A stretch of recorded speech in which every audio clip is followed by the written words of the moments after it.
right, let's play the Andy. Using the fallen Phantom Warrior Spectral Smith hammers to enter and explore the southeasternmost room, you found half of a blacksmith's mold fused to a stone pillar. The shape inside was that of a warhammer. You explored the room, which housed an immensely undetermined number of hammers, all shapes, sizes, from light hand hammers all the way to massive great hammers, and every iteration in between. After finding one that looked to be an approximate size and shape of the mold and placing it inside, you found it to just be barely off. And this seemed to cause two huge swarms of previously inanimate hammers to form into swirling masses of stone and steel and attack your party. You were able to chip away at these swarms, depleting their numbers over a course of the fight, and decided it best to maybe explore some of those other options you had at your disposal before continuing in this room. Going back and retrieving more spectral hammers from the Phantom Warriors in the main room, you decided to enter the other southern door. Within, you faced a long, crumbling bridge over a volatile mass of molten lava. Anna cleverly used spider climb to take the less traveled route of the ceiling, where she got a better look upon the supposed door across the way. As the party on the floor were attacked by humanoid magma creatures, these metal doors started to march forward, and it was revealed that two massive tower shields were being held by a fire giant. The party destroyed the Magmin and also were able to claim victory over the Dreadnought, but not before it got to lay out one vicious fire shield charge on the newest member of the party, whose retribution with his great sword, heels hanging over the edge of the bridge, was the final blow dealt to the huge creature. Anna finished her climb by finding a surprisingly light warhammer in the room that the giant was guarding. And after returning with the hammer guarded by the fire giant, the group was finally able to see the thing that Michael had been kicking himself about all week before taking their short rest. They would note that the previously empty floor trough leading to the room they had just exited was filled with molten hot lava flowing in towards the center of the main chamber, which I will show you now. And I'm so mad that I didn't do this, because it was so much effort. So you'll note there is lava in the floor trough coming from the room where you killed the fire giant. That was a big reveal that you all remember happening last week as you exited that room. The previously unfilled bowl was full of lava, and it was all flowing towards the center of the room. Wow, cool, they all thought, as Michael definitely updated the map in real time as their characters sat down for their short rest. After which, Anna would use the new hammer to open the northwestern door of the main room. This room being the one where we start our session within. The party explored the area, carefully crossing the lazy magma river by way of the difficult-to-cross patchwork bridges and making way to the large metallic hut at the far end of the pathway. At the entrance to the hut, you were met by a shadowy doorway, one cloaked in what must be an unnatural magical darkness. Before possibly deciding to dispel it, Stephen chose to investigate, first by jamming his torch within the darkness. Surprisingly, his torch struck something. Curiously, it felt like the same smooth metal plates that the outside of the large hut was constructed of, possibly a closed door set within the shadowy darkness.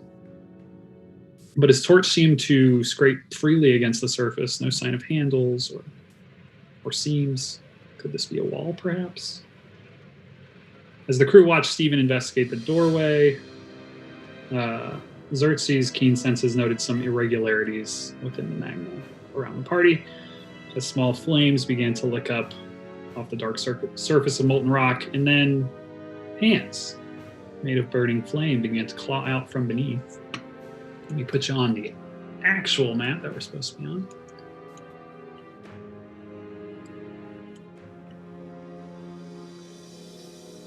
You know what's coming next. Roll, Rico, roll, Rico, roll, Rico, roll, Rico, roll for initiative! Let's begin.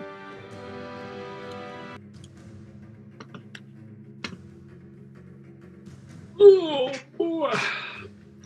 Artie, move you in a little bit. You can be anywhere you want. Arthur down here. I'm alive. It's all up to you. Oh boy. Holy moly. Wow. You're so I'm telling you, this bow slaps. As the kids say. All right. You pleased with your position, Arthur? Or would you like to be elsewhere? One thing to note about these bridges is they are difficult terrain. And you all know that because crossing them was kind of a pain in the butt. I think worn out bridges is my favorite terrain, so I don't move normally, actually. Great. Perfect. Love that. Did we enter on this side? Yeah, that's where you Okay. entered. Dope. He will chill there. Philia Fate. Drone. Overwatch position. Great. Scottish sniper. All right, so the surprise round will consist of only these two creatures. Oh, what did I just do? Did the map just disappear? No.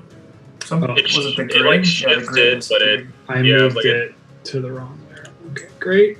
How about now? Is it better? It's fine. Great. I was on the wrong layer and I moved the map instead of the creatures to the token layer. Is that better? No, can you change it back?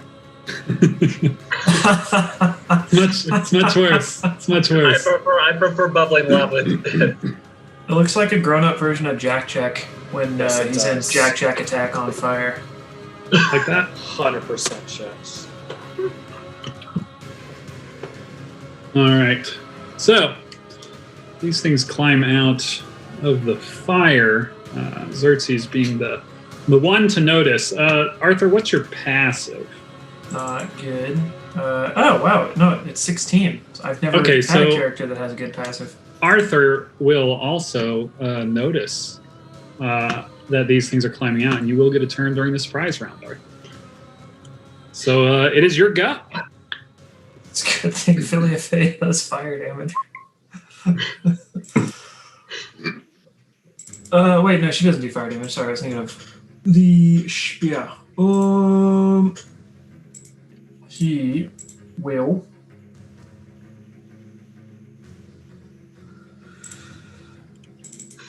call out to his homies. Philia Fade, Duran, Swift Death to mine enemies, and rip at the farthest one. Can you do that more than once per day? I'm not sure. I don't recall. Oh, no, you're so right. When you're swift enemy, I can choose one at the next dawn. Which, fortunately, it's like 2 dawns from then. And I believe that big fire giant was your It's like 3 dawns from then. I mean, didn't he just specify fire creatures? But the bow is a plus un bow. Is it really? It is. It should Oh. be. Yeah.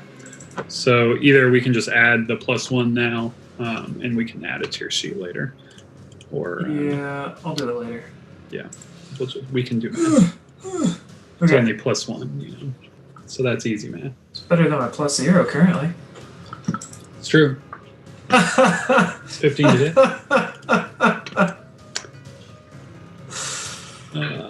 Beautiful. That will hit.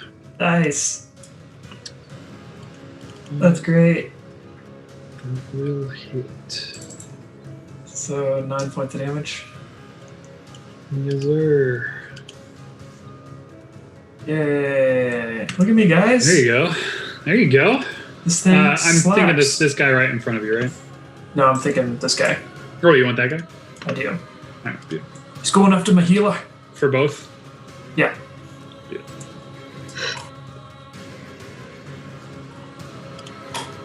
Let me just give this guy his hit points back. Ain't nobody fudge with my healer. Beautiful. So 2 arrows rip out, hitting that fire elemental. Anything else, Artie? Yeah. We'll take a quick step back here. That's it.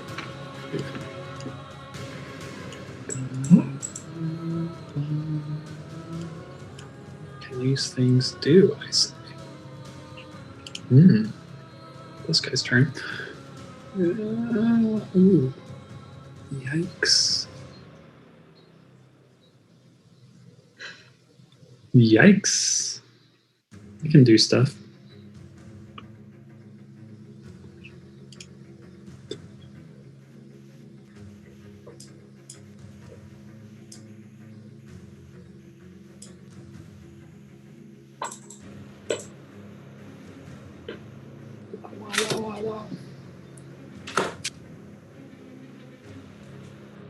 All right, first thing it's going to do is move.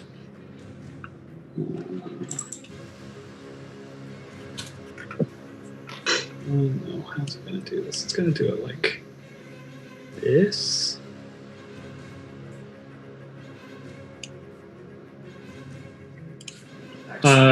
Moving through Xerxes, Sara, and Nathaniel squares as it does to get there. Ba ba ba ba ba. And it just deals damage, just straight up. Deals fire damage. 1d10. 1 point of fire damage to each of you. Do I take 1 or 0? 1. You take 1. Minimum 1. Even halved or quartered. Still 1. Great. 1 point of damage. It's the worst. The creature takes... And the other fun part is you're all on fire. So that's more fun. Because you are currently on fire. Which isn't great. So we'll just remember those things at the start of each of your turns. And then it's going to make some attacks. We're gonna go Sara Nathaniel. Here's the first one. Sara. 12. I don't know why it's rolling like that. Let me fix that real quick. 'Cause that's annoying.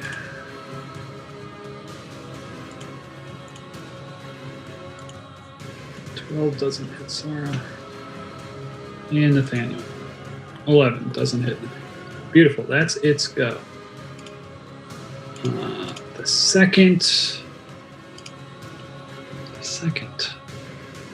definitely just got struck twice, but it's not going all the way down there. That'd be dumb.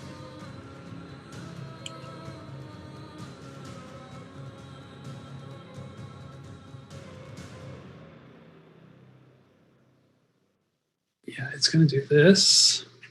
I think it shows you the route that it took, hopefully. It went through Anna and Steven, who will take 8 points of fire damage.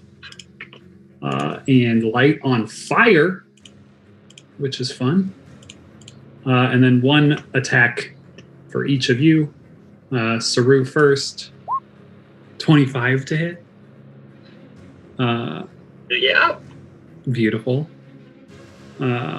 Which also ignites you on fire. Everyone's on fire. It's great. And then 1 against his spell. 24 to hit. Nope. Beautiful. And then it's not the fire. And it's Xerxes' turn. Surprise rounds. It's great fun. Great Scott. Creatures made of fire come out of fire, you know? Hard to Did spell. we miss a sign that says this is the fire gym on the way in? Like, Yeah, there was a Charmander Okay. Just didn't you know. just didn't. You went down the wrong hallway. Gotcha. Didn't That's just find how the it goes sometimes. The Charmander. Yeah. And we pick wrong. We pick the Bulbasaur. Yeah, exactly. you didn't walk in front of the person, so he didn't accost you. Like you went behind him. Oh, you went far enough around. Yeah, so he didn't just step forward.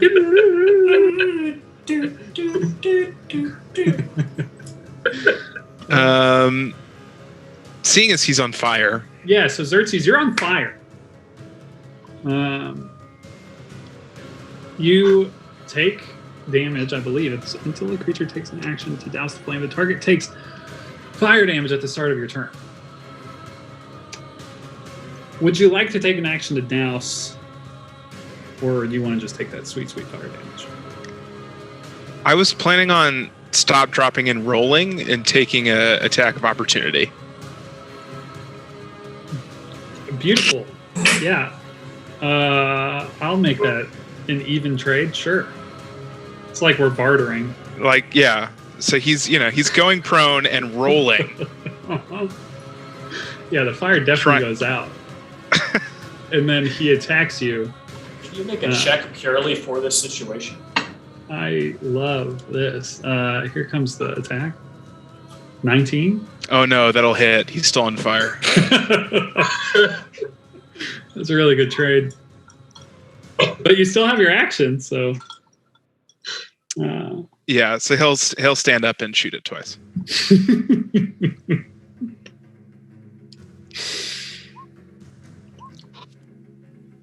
Oh gosh, yeah, you will. You will shoot it twice. My God. You somehow shoot this creature made of flame, and it seems to not like that very much at all. I wouldn't think he would. Yeah, he does not. Does not. Anything else, Xerxes? No, I think I take fire damage. You don't. You stopped, dropped, and rolled to put it out, and then you got hit. So you'll take fire damage at So the it's start of back your on. next turn. Okay, Yeah, great. you are on fire. Love You're it. back on fire because. Love it. Love it. And then we will start. Top of the round, Steven, there are some things happening. Wait, what the fuck just happened? Like, As you see fire licking off of your shoulders. yeah. I'll give you the same opportunity. Would you like to spend an action to douse your fire, or are you just going to take that sweet damage? I think it would have happened so fast. Like, I think Steven's back is still turned. Like, he was still Yeah, he doesn't even investigating the know. door. So, like, we're putting flames out. That's my action, and then he Beautiful. will turn and I don't know if this. Can I do like some sort of check so I can identify this creature? Absolutely. Arcana, nature. Probably, yeah. I mean, you're going Arcana, I assume. Yeah, you immediately, once you realize that it's not just like this column of flame coming off of Isabel and Saru, who are also on fire, you realize that, this is an elemental. It's pretty easy, run-of-the-mill type of creature from the elemental plane of fire.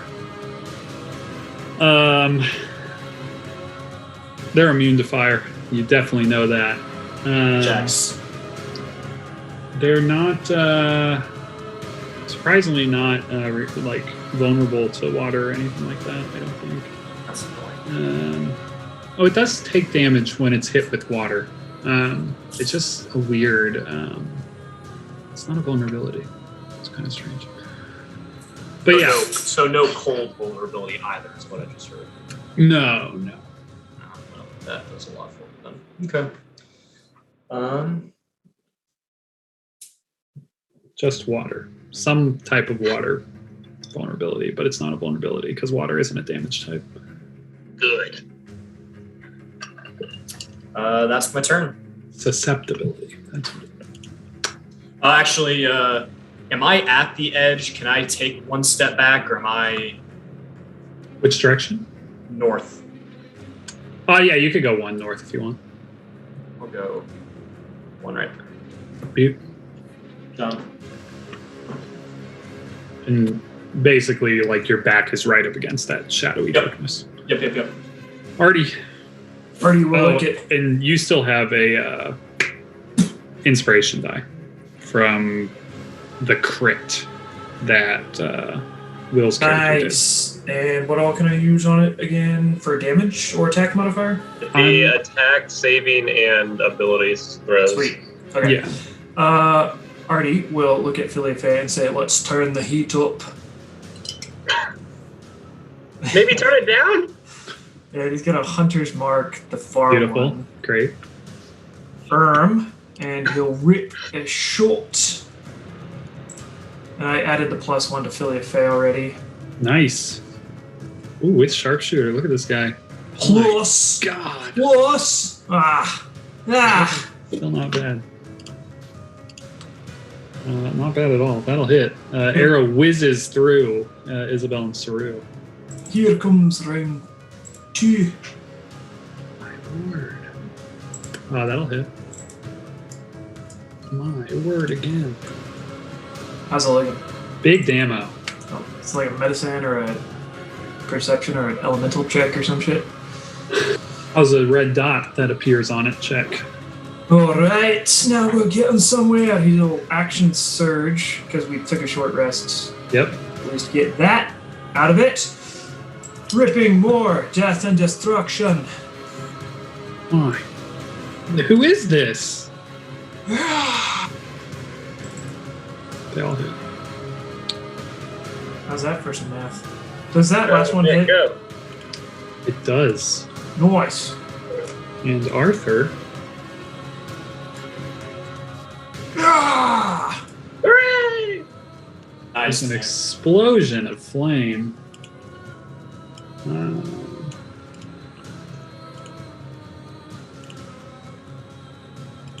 And dropping from it is this glowing bright gem that just kind of ding, ding, ding, ding, ding, hits the floor right there.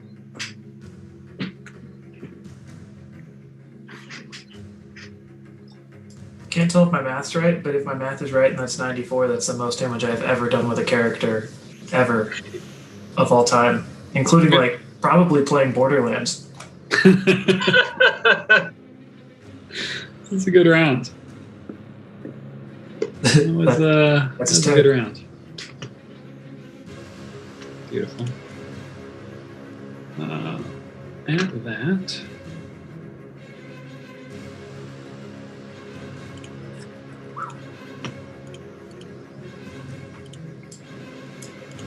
Ugh.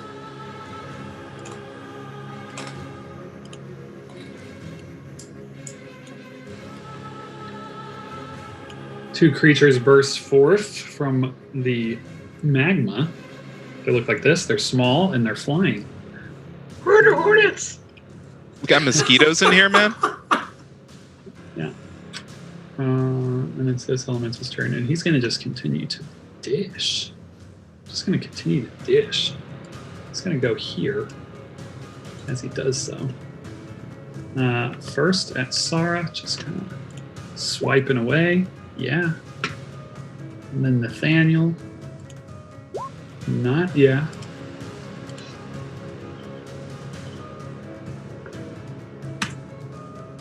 Butte. And it is Anna's go.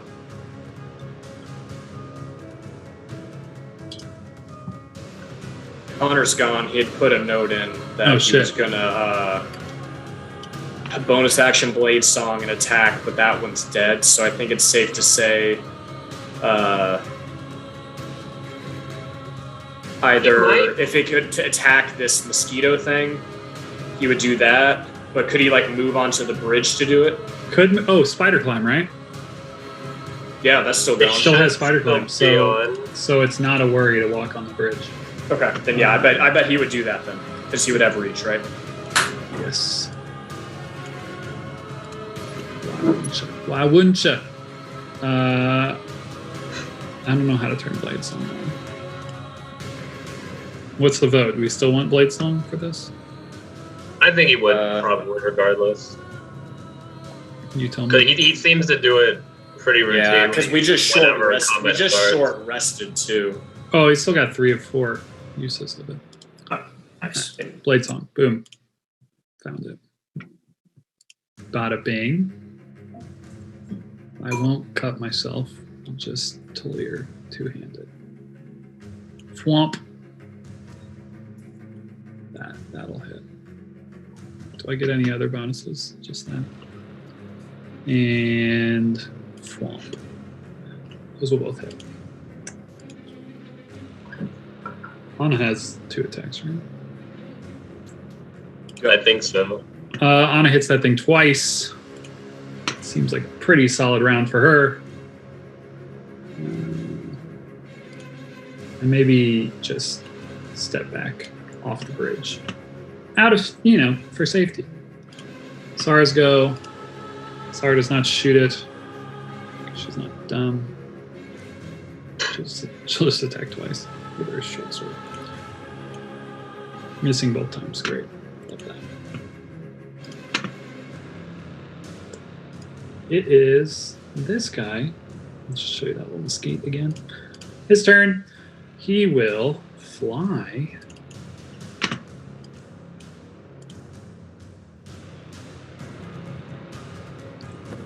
Oh, Anna took fire damage on her turn, by the way. Oh, that son of a bitch. Thank you. Thank you. 6 points of fire damage. Beautiful. Ooh, so sad. This guy flies in and just dive bombs the gem and is now grasping the gem on the ground. Saru, it's your go. Saru, you're on fire. Would you like to douse your flames? Well, God.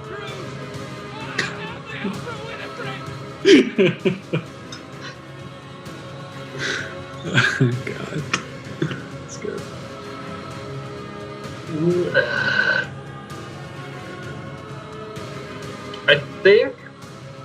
I don't think he would douse the flames on Isabel for Ooh. himself.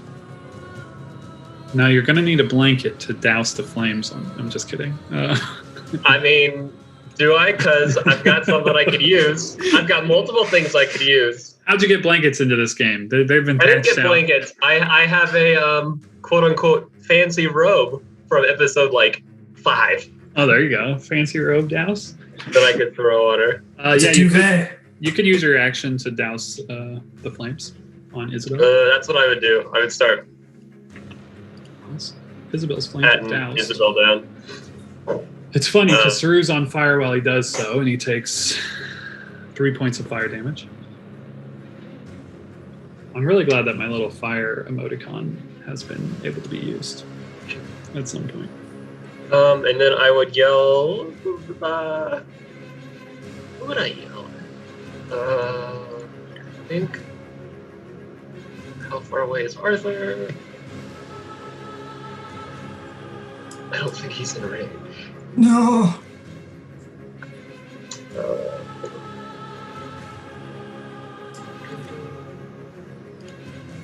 60 feet. Nope. So he'll yell at Xerxes. He'll yell at Xerxes and say, "Shoot this thing next to me! It's going after this crystal!" And give him inspiration. Ooh, nice. And Xerxes is that'll be inspired. it. All right, Nathaniel. Nathaniel has had his audio cut out a couple times.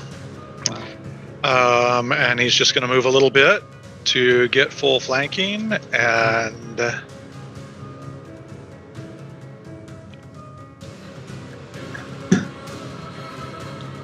oh, dang it. I meant to turn on the thing. So he won't use Great Weapon Master on the first one. He will on the second. Oh yeah, you will. Ooh, it does not hit.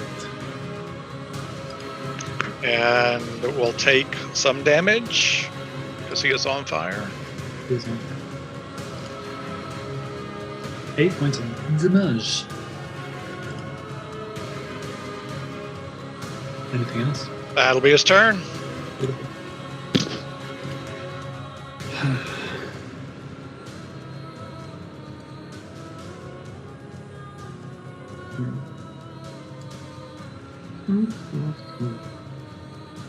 Can you do?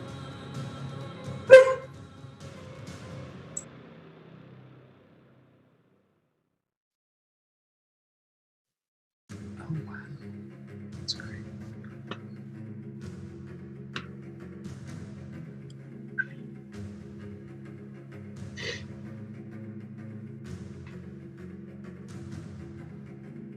This is dumb. I should do the other thing. I should do the other thing, but this is more fun. This guy comes here and exhales a breath of fire at Anna and Steven, and I need dexterity saving throws. 15. Oh yeah, this was dumb. This was really dumb. Damn it. You both save. Taking half damage.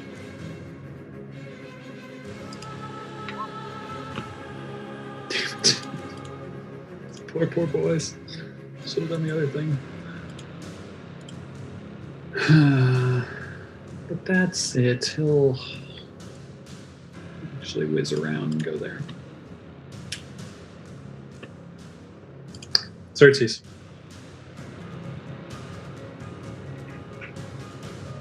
Can you remind me? I'm not often in this position. Mm-hmm.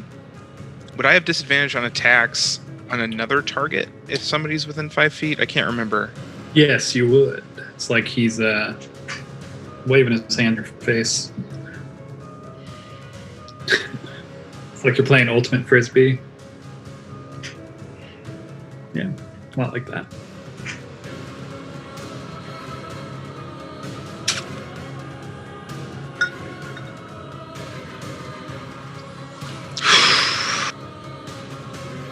I'm going to need to pray to the heart of the cards on this one.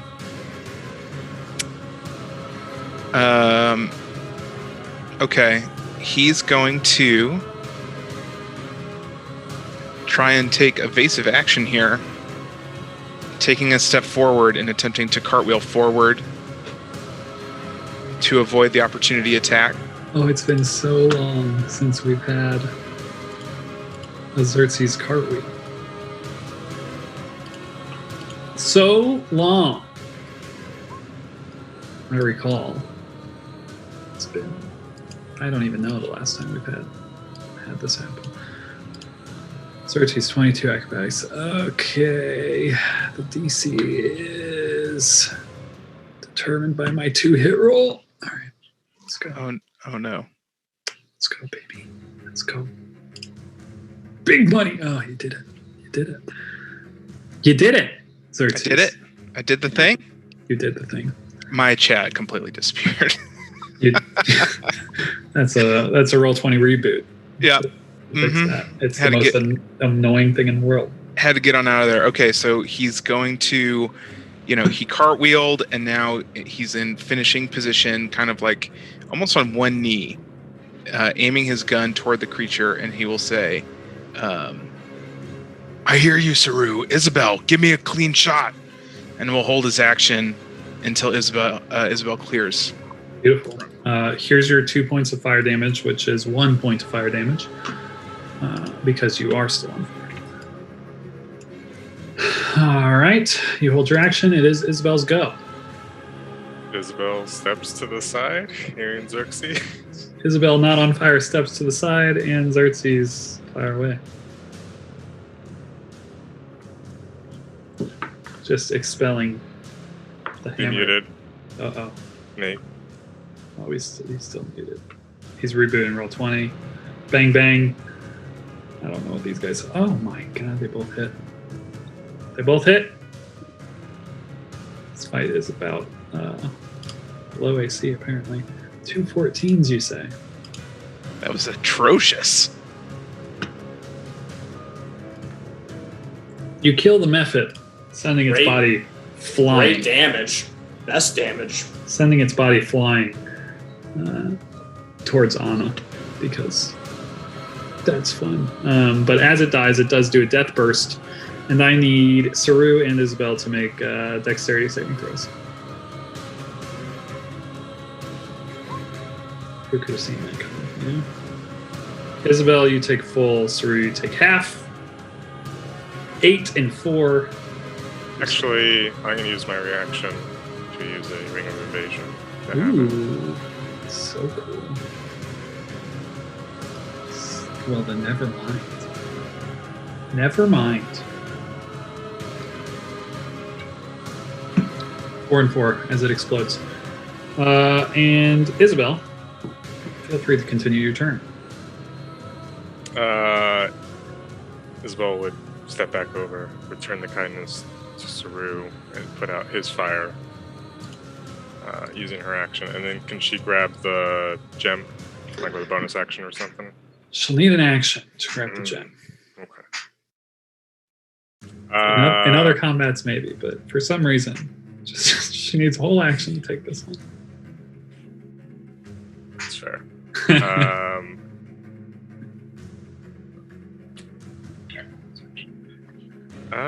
Yeah, sure. Let's just do that. Let's see. Steven, Anna, Saru,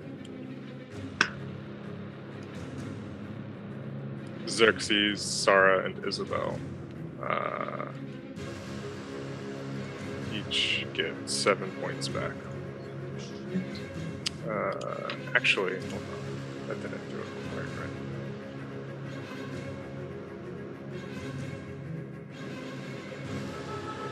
Should be plus an additional 5, I think.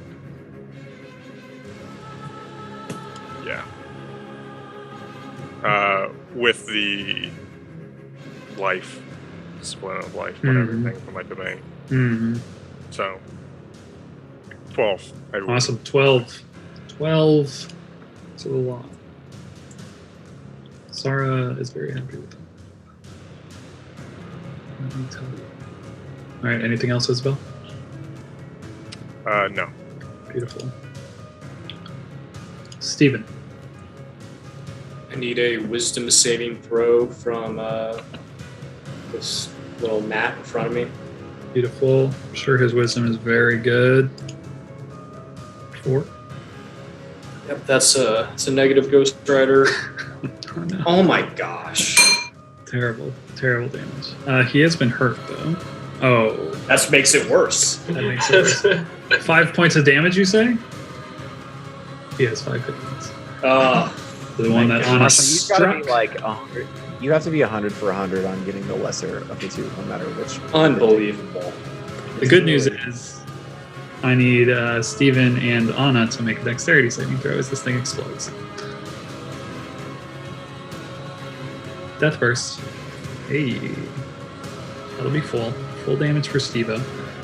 And maybe full for you. No, you save. So half damage for Anna. 5 points of damage. Anna sees Steven like looking at his hands because like this particular spell like ends with a snap sort of motion. He's like looking at it, like doesn't understand like because he thought like and just looked like should have been way bigger. Like I don't understand what's going on here. Like this place It's way sucks. bigger. bigger, and then the thing explodes in a ball of fire. Yeah, and then all of a sudden a drop comes from the air. From a saxophone. I think you made it. No, this is bullshit. This place sucks. And that's my turn.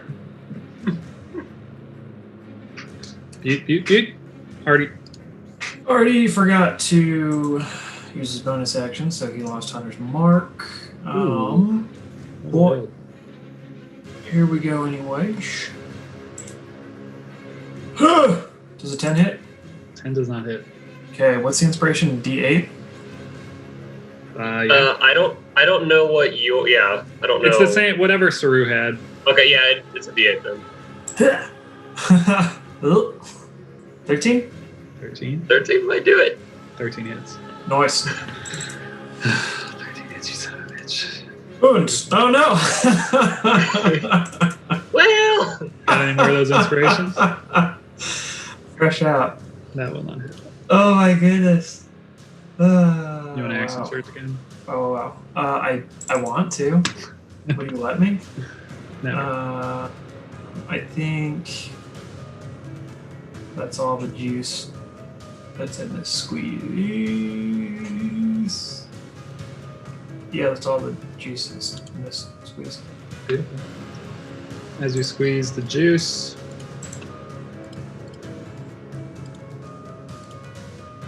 two more of these lovely creatures burst into existence. Ooh, one of them rolled so good that he doesn't get to go with them. Because it is the fire elemental's turn. Ooh, one of them rolled so good he gets to be next. Alright. Poor guy doesn't get to go. So the fire elemental will continue his just wailing, I guess. He's hit Sara more often than not, so I think he's going to keep just trying to pound there. 2 against her. Hitting with both.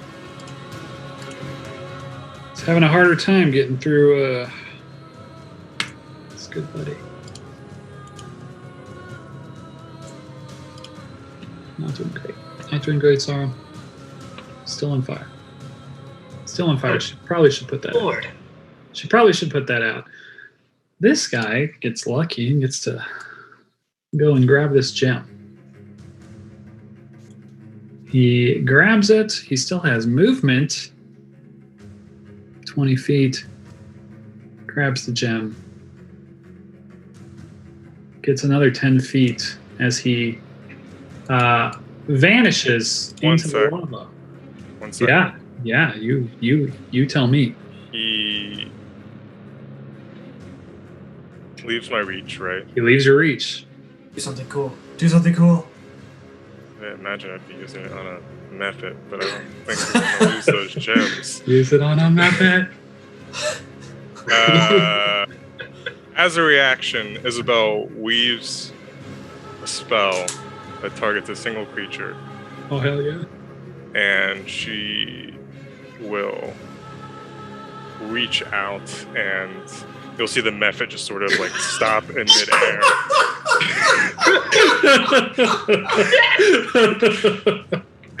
And Do I even need to make the I don't know. Oh my god. Yes! con save? Here we go. Well, it will explode. Ugh. No. I think that thing just pops. It just beautiful. And the gem that it was holding goes ding ding ding, and falls off the edge of the bridge, and is just sitting on top of that hard magma that's right there. We've all seen Lord of the Rings. We got it. Yeah, you know what's happening. This scene is going to be in the trailer for the movie. Yeah, exactly. It's just sitting there on top. And you can see this little pocket of bubbling magma nearby that's like ready to let it fall in. It's very precarious. Anna, it's your go. You are on fire. How far down is the magma? Not like 5 feet. Like you could reach over that ledge if you got prone. All right, Or you could jump. 5. Or you could spider climb over the ledge because you're still spider climbing. Yeah. 5, 10, 15. I think for like difficult terrain. You can ignore difficult terrain because of your spider climb. Oh, that's cool. You're kind of like stuck onto that bridge. 5, 10, 15. 20. So can Anna like walk upside down, like around the bridge? Like kind of on the side of it. If you were fully upside down, your head might be in the lava, magma, whatever it is. Mm-hmm. And it's my But understanding still, you're like- not going to douse the fire that is on you. No, I'm gonna take an action to pick up a gem. Beautiful. All right, so here's your fire damage. 2 points of fire damage. And you grab the gem, and what you feel is this very hot, doesn't hurt you, but a very hot gem. And you are now holding it. Okay. That'll be here. Beautiful. Sarah will use her combat healer feat on herself.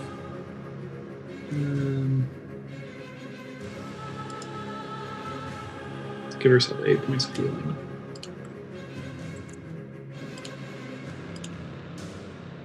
That guy is dead.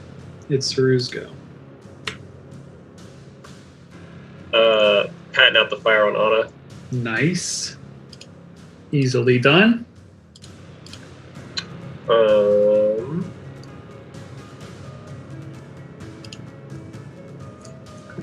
And then it's going to. Oh wait, that's an action. That's fine.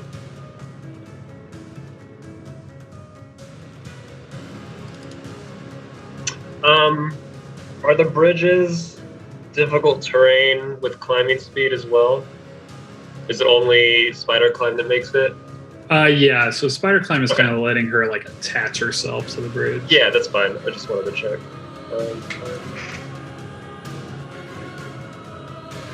Make it there-ish.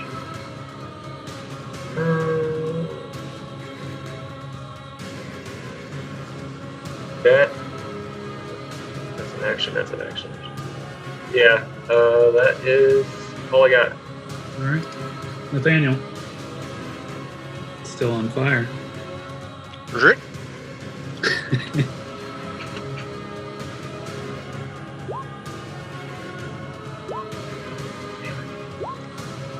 5 points fire damage as you just light this thing up. Oh, no. Does it survive? It does. It yet lives, which is great news. Anything else, Nathaniel? Nope. Xerxes. He will reload his weapon and fire.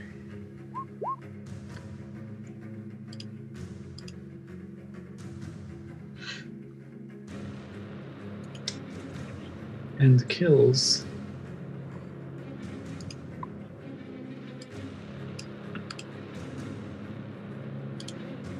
The elemental. And ding, ding, ding, ding, ding. A gem impacts the earth. Isabel, it is your go. Xerxes, if you want to move or anything, feel free.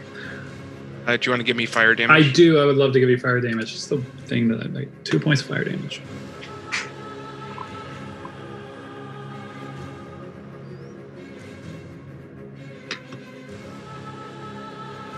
One second. Absolutely.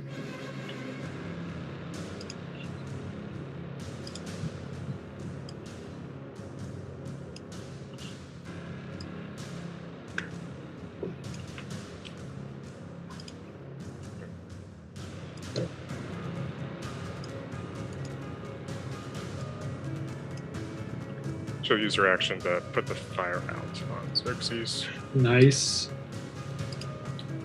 And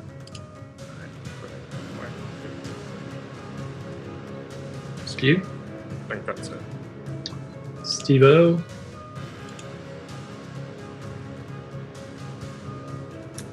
I've got stuff in the way, so I can't quite tell. Can you measure for me, Michael? I think I'm 105 feet away from the last enemy. 100. 100, okay. You gonna lightning bolt? Naturally. Would be really good right now. I That think. would be really good. You can tell by the fact it's impacting both Anna and Son. Yep. Don't know why I Just one. Gotta click it and give your spell slots back to yourself. Yep. Beautiful. 13 points of damage. Those will hit. And Stephen will move forward there. Dude. Marty. I Shoot it! go for the OP. That'll hit. Nailed it.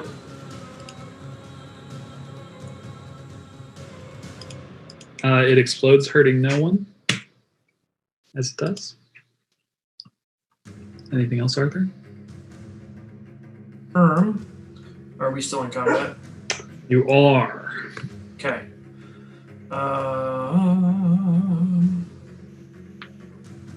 Alpha will 5. Does this count as?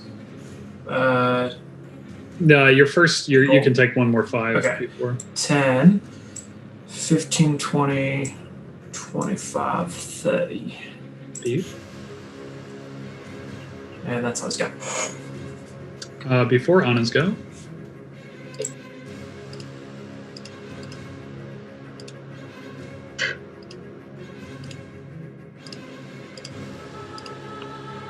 Two lovely methods. Enter, but one of them rolled too well. Oh, no, he didn't. 19 is below 20. So he's actually his 10. Beautiful. Michael can math. Don't love that. People over there. A lot of people over there, you know? 30 flying kids in there, but then it just gets them crunched. Crunched, I say.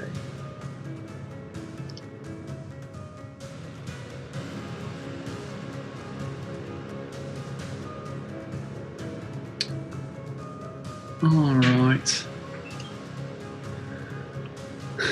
Below 25, and a cool thing happens for me. Cool thing doesn't happen for me. What a waste. Therefore, he will fly in there, actually, and start reaching for that sweet, sweet gem. Anna, it is your go. So Anna's got the gem. Anna has the gem. Cool. Anna is gemmed. I'll give you a little orange guy. Go. So Anna's gonna kind of step in and sort of maybe like hold the gem and see if either like shines a light where that wall is, or like she'll take her action as she moves over the door to see if like the gem fits in anywhere into the wall. Yeah, so Anna, as you like jut that gem into that darkness, you know that your hand disappears and you cannot see anything, and you're moving it all around in there, and you don't seem to find anything. Okay. Anything That else? seems like, I mean, that seems like 6 seconds worth of stuff to do. So Dude? she would turn around. Sarah will douse her flames before she burns to death.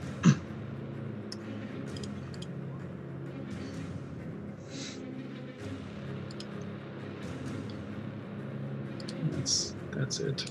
Saru.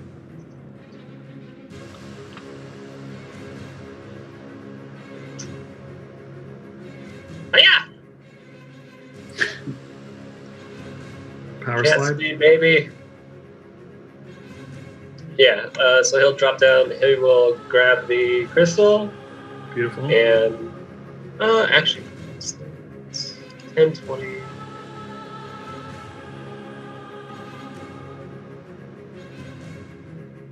He can actually get there. And then he'll get. Actually, he'd get there. Next to Sar, and he just kind of look at her and be like, "You'll be all right. Pull yourself together. You've literally been through worse." It's true. And I lost it. You're very not wrong. So yeah, literally lost an arm. And Come here. Come here. For pep talk. He goes up first. Beautiful. Well,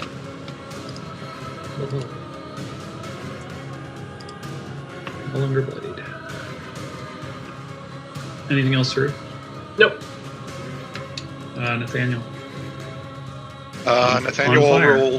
He will take damage. There you go. 9 points of fire damage. Rolling hot now. Better look out.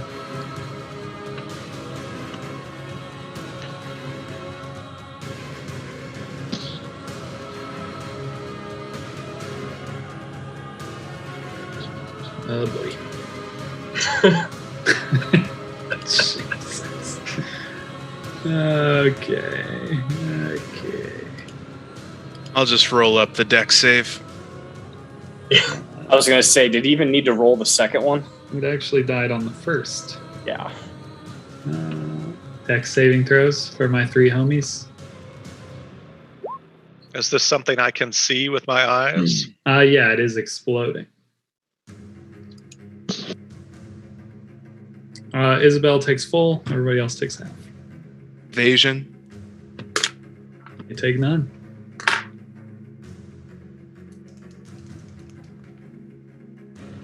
Xerxes is a tricksy hobbit. We killed another method. Another method goes down. Anything else you'd like to do with the rest of your turn, Nathaniel?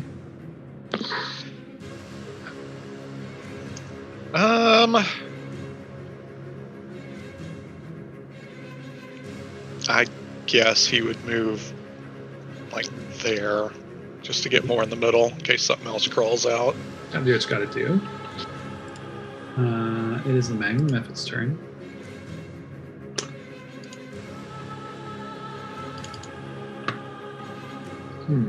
That's a good question that I should ask.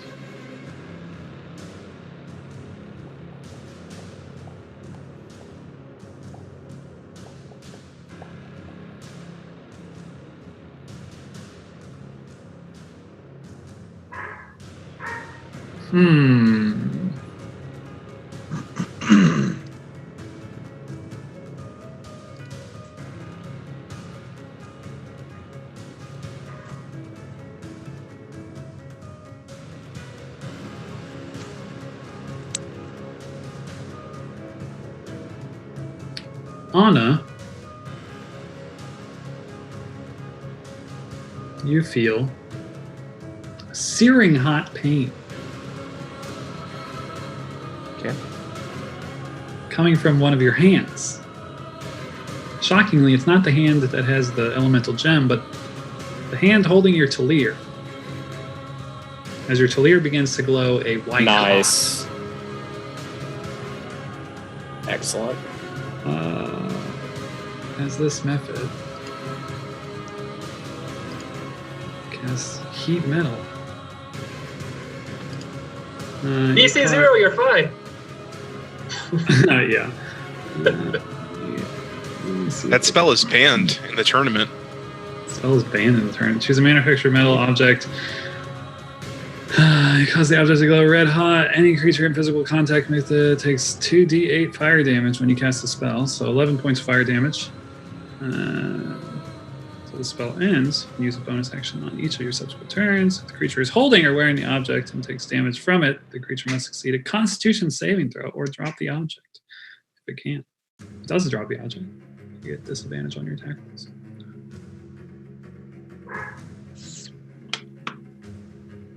Okay. Little method, casting heat metal. Cute little guy. Do I need to roll a Constitution saving throw? Is it actually a DC 0 or is it like a DC 10? It is not a DC 0. I do have the DC, and it's not great for me. So yeah, Constitution saving throw, if you will. Yeah, you do not drop the weapon unless you want to. I think I want to. Beautiful. Talir, ding, ding, ding, ding. Round. And it snickers and laughs. Seems very pleased with itself.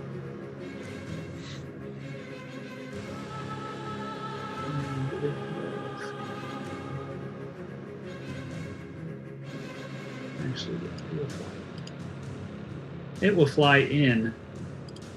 And it is Xerxes' turn.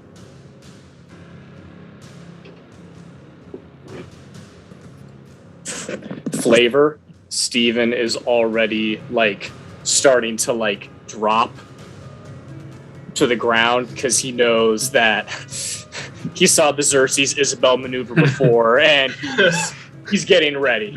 He's getting ready to get out of the way. He'll see that and just kind of laugh and say, "Ha ha ha! You've learned a lot these past few weeks, Steven." And he'll hold his action to annihilate that thing. Beautiful. Isabel. Isabel will use her action to put out the fire on Nathaniel and Kaban. You. The fire is out. That's all. Beautiful. Steven. As he's going to the ground, Steven wants one more chance to like see if there's something weird going on with his magic, so he'd like a wisdom saving throw, please. Oh, beautiful. Hey. Oh, Strength. okay. This guy's got wisdoms for days. All right, so if nothing happens, then Steven just goes prone and braces for two right over his head. Steven more confused than ever at that point. Yeah. 16 will hit. Beautiful. I did see if it can. Yeah, it does not succeed on its Constitution saving throw. For concentration, the Talir that is on the ground stops glowing white hot. It is still alive for your second hit, Xerxes. It already did. He did the 13 and the 16. Oh, great. They both hit. I did not see the 13. But that one will explode it. Which, Anna and Steven, you know what that means. Dexterity saving throws.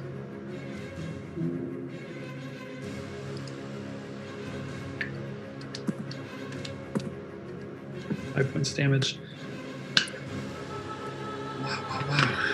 Wow. You both will pass, even with the 11.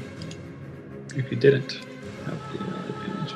If you did, 28, my god. Half damage, so 3 points of damage. Blade Song gives me advantage on dex. Oh, beautiful. Anything else on your turn, Steven? He'll pop back up You? and just kind of look around. Any more? And maybe say to Anna, like, hey, hang on a second until we make sure we're out of the woods here. Artie.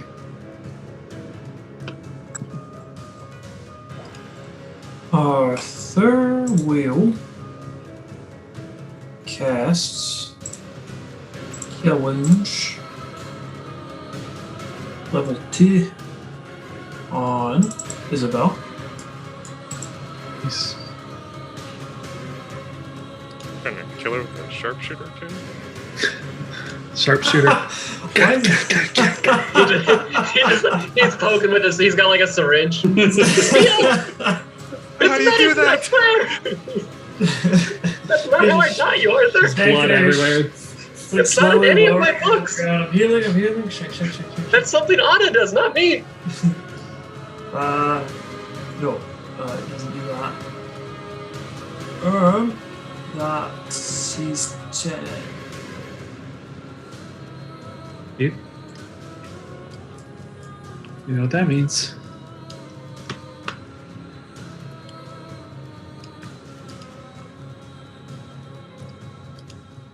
Pan view. What the fuck? Oh, just let me- P Farm, baby. Just let me. Yep. think. We never have to leave. We found the loot cave. Garbage rolls. On your go, 2 more burst out.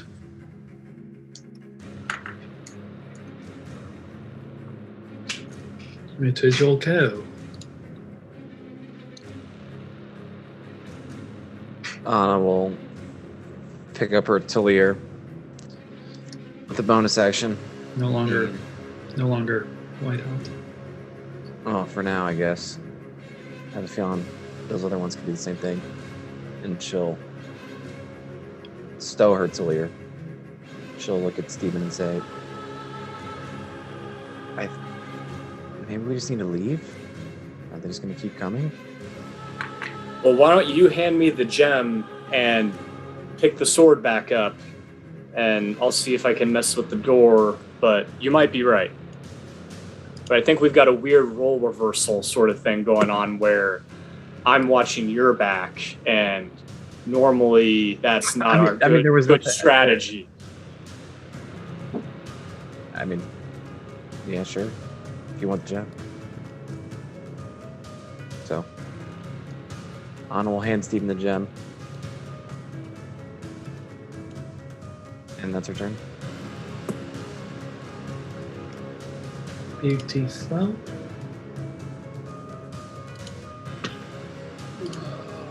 Alrighty then. Just past my orange dot.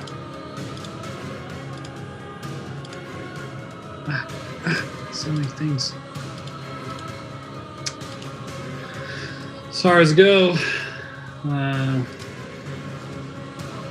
Sarah really wonders if her fire damage, if it's completely immune, but she'll take out her bow and try to shoot this lower guy twice.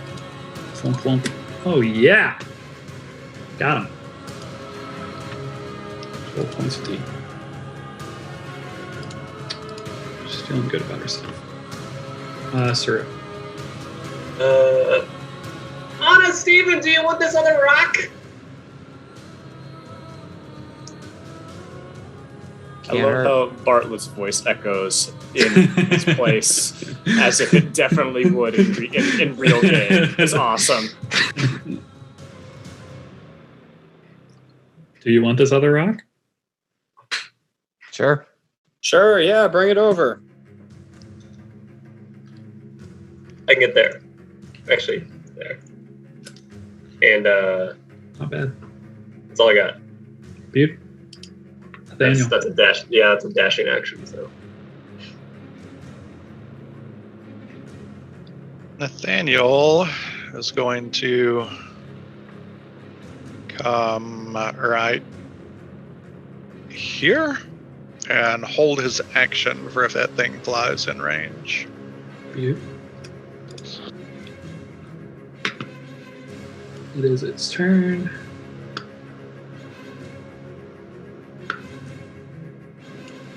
It dashes there. Xerxes.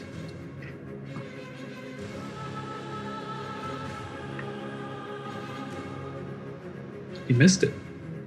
He missed it, folks. you do have an inspiration die. Oh yeah, I should use the inspiration die It's a D8. because I'm rolling garbage.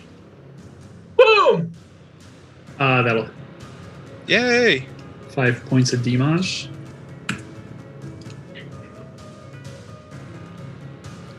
What else you got? A reload. So lame. Nothing like rolling a 2 on the die and a 5 on the damage. Let's go. Isabel, it is your go. Isabel will pat Arthur on the shoulder, thanks, and will reach out towards the injured Mephit, casting Ruinous Touch. Oh yeah, that'll hit. That'll kill it. Add 1 to the Isabel column. Yep. It explodes, hurting no one. And that's it. Now it's this boy's turn.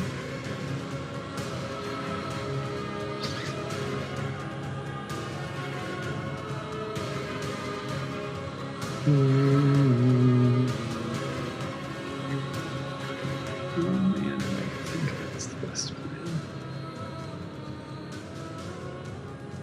But It seems like a good one. It's going to claw attack you. Saru. 19 to hit. So much better than I could have ever hoped.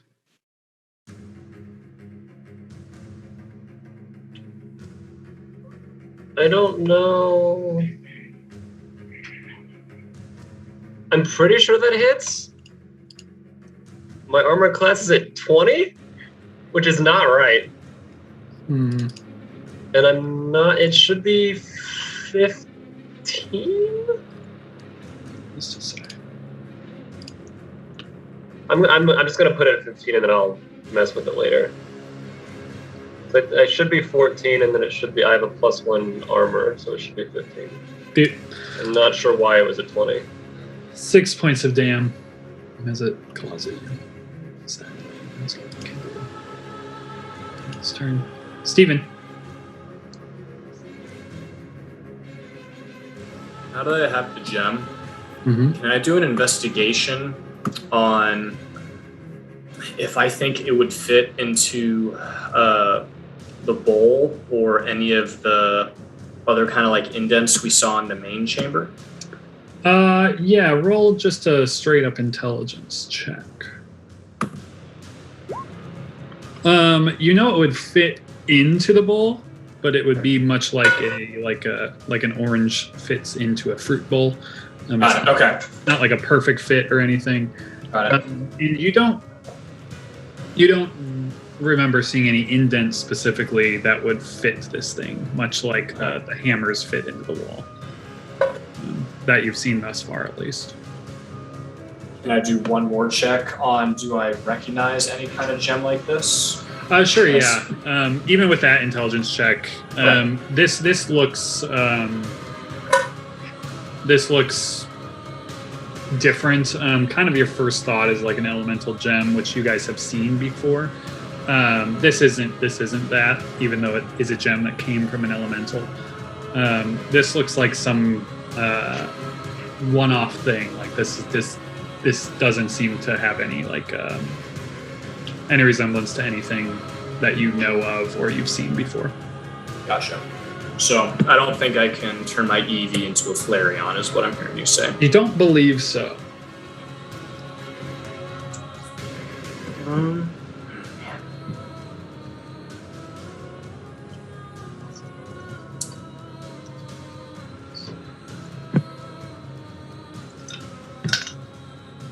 Steven will move back, and that'll be my turn. You? Artie. Saru.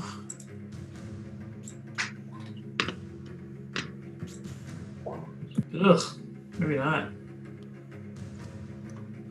That will not hit. Trash. Roll. How's that one? That one will. That one will hit. But it still lives. Ugh, that's a bummer. So bummer. Bummer. Oh, and that's his turn.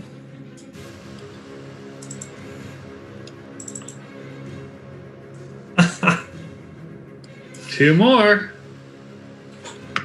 Bang, bang.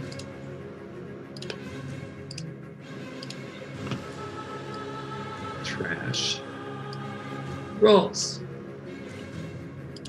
Anna, it is your go. Two more burst out from the magma.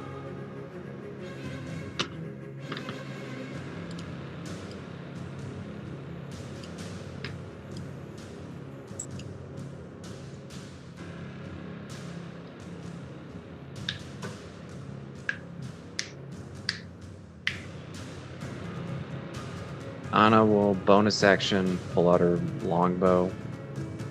She'll shoot at the one bothering Saru. Lovely. Not a Well, damage. that will hit either way. Kill it. In Saru, I need a dexterity saving throw. As it explodes. Nice. Full demo. 8 points of fire damage to Saru. And then she'll turn at the one Turn and fire at the one to immediate right. Dude. All hit.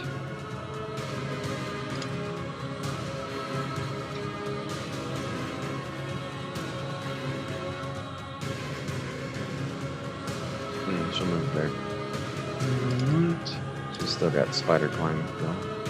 Sarah will shoot twice. Flop, flop. Hitting twice. She's so good. That's all she's got. Through.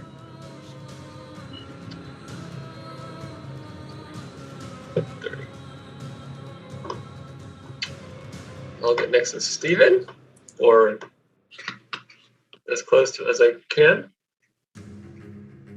You. And I'll hold out the crystal and. Do you want both?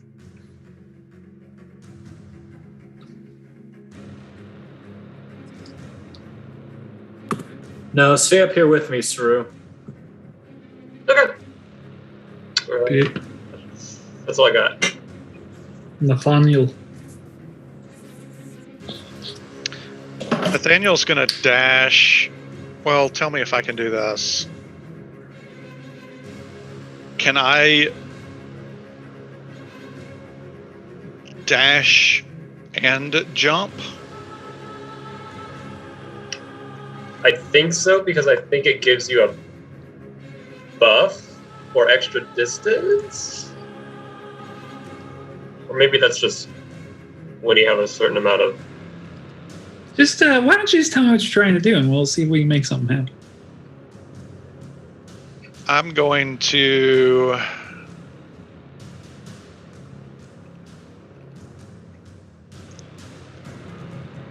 Actually, I'll just not bother with that. I'll go there. Boo! Boo! That's 10, 20. There. And that'll be his turn. He feels like those things are going to keep coming for the crystals, so he's going to go try to get close to the people that have them. Dude.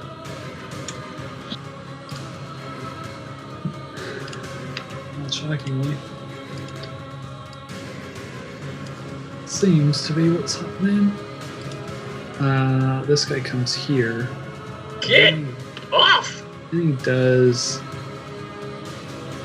lower than 24. Oh, son of a bitch. That's all he's got.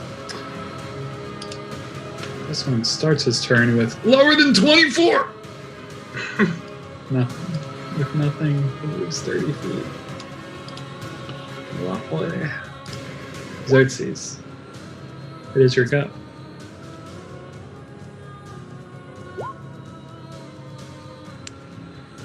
He will. Well, I guess shoot the injured one over there. No. Why would you do something like that? 13 will hit. And 8 points will kill it. Yay! And it will explode. I don't have line of sight on the other guy, It's going to be difficult. so he will just put one bullet back in his gun. Right down the. Just Like put it right down the. Yep. Right down the front of the chamber. Just right down there. That's how that works. Isabel. That's it.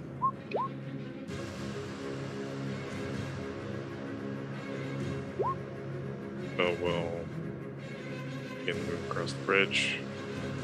And I don't have great line of sight on this last one either. So I don't know if it's partial cover or whatever. It's But got a little cove bone. she's gonna cantrip Ruinous Touch and misses. Misses. Just barely misses. With that cove bone. That's all. Steve-O. Beautiful method right in your face. Just whizzing around. Very Snickering. annoying. I would like a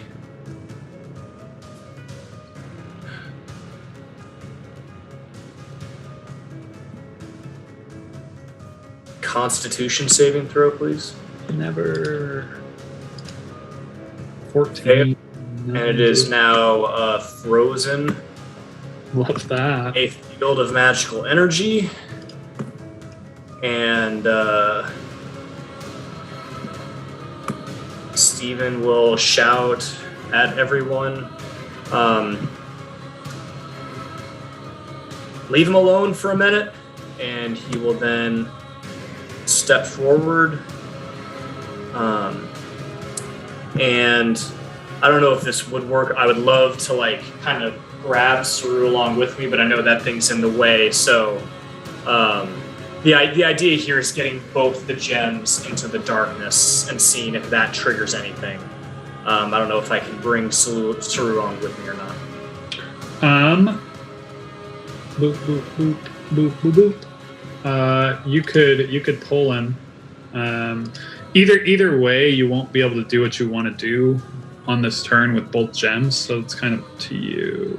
Okay, then I will just do it on my own, knowing that I don't remember. Am I in the right spot, or do I need to go one more? That's fine. Okay. He'll do what he's wanting to do, and like, Saru, come on up here, and like the gem is out and like extended into the darkness, and Perfect. hoping Saru's going to see that and mimic it. Beautiful. Artie. Arthur will move here and hold an action to attack if and when more methods pop up. Beautiful. Right as you say that. I knew it! 2 new methods pop up. This one dies, ideally. We shall see. God. What do we do? My goodness. Hey! That's pretty nice. Redemption, baby. I think it's safe to say this one's Yeah. See if it dies coolly or not. It Ah! doesn't. It just dies a natural death. It explodes. You want this top guy here? Yeah. Boom. Great. It explodes. I'll take it. Anything else, Artie? That'll do. Anna. Explosion to your right. Or Anna will left, depending on which way Anna you're will fire off 2 longbow shots on the one to the south. Yeah. Freaking hit.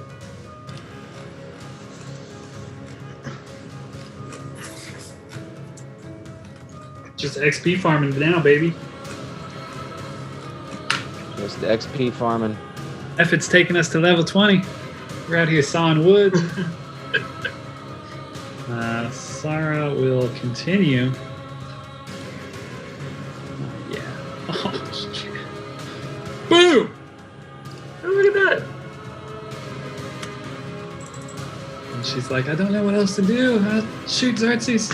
And it's Saru's turn. Yeah, I'm move up next to Steven, and as I'm passing that frozen thing, I do that whatever face they do in anime where they stick their tongue out and lower their left eyelid Great. or whatever. Great. Love that. And then, yeah, do whatever Steven's doing. Holding out the crystal, I guess. As you extend the crystal into the darkness alongside Steven, you don't see anything immediately happen, and you can both feel like kind of a flat metal surface that you're impacting against at the edge of your vision. And Arthur, I know what is wrong with your sheet. I plugged in the code, and it works now. Beautiful. Anything else, sir? No. Nathaniel.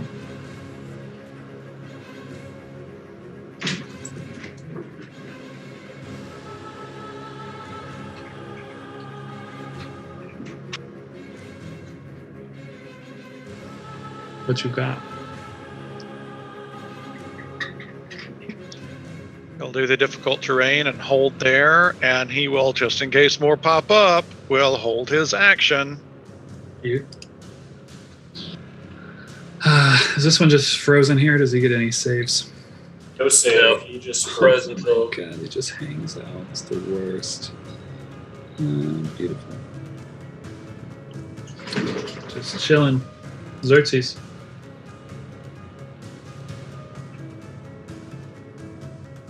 He will hold his action until more of those things show up, and he will shoot them when he sees them. Isabel.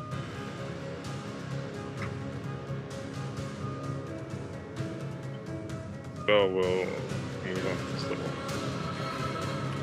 island thing and hold her action to cast a cantrip whenever a new method shows up. You. oh, Steven.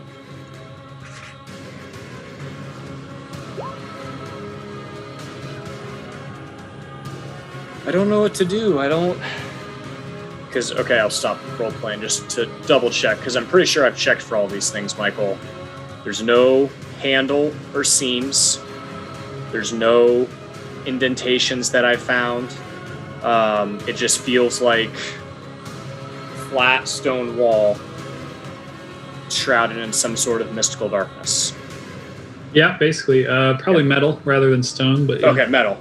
Gotcha. Just kind of matching the same surface as this shack's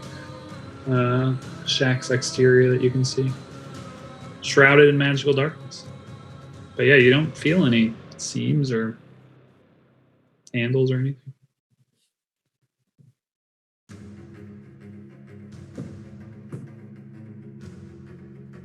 maybe if we touch them together?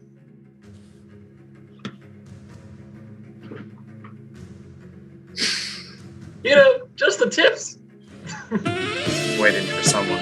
Thanks. Oh, you had to do it. Oh.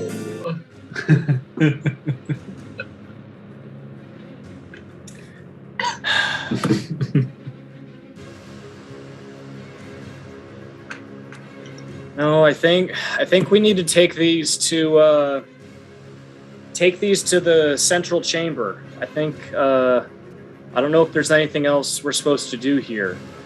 There's all the other places it was kind of clear, and this one it seems like we've got the things. So maybe we should just go back.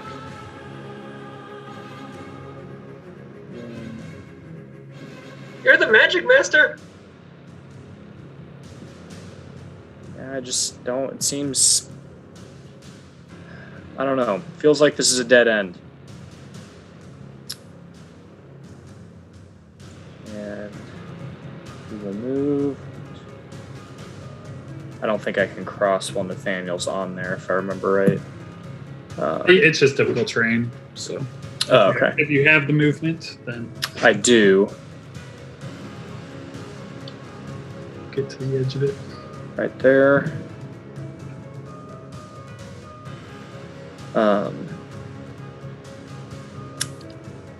And he will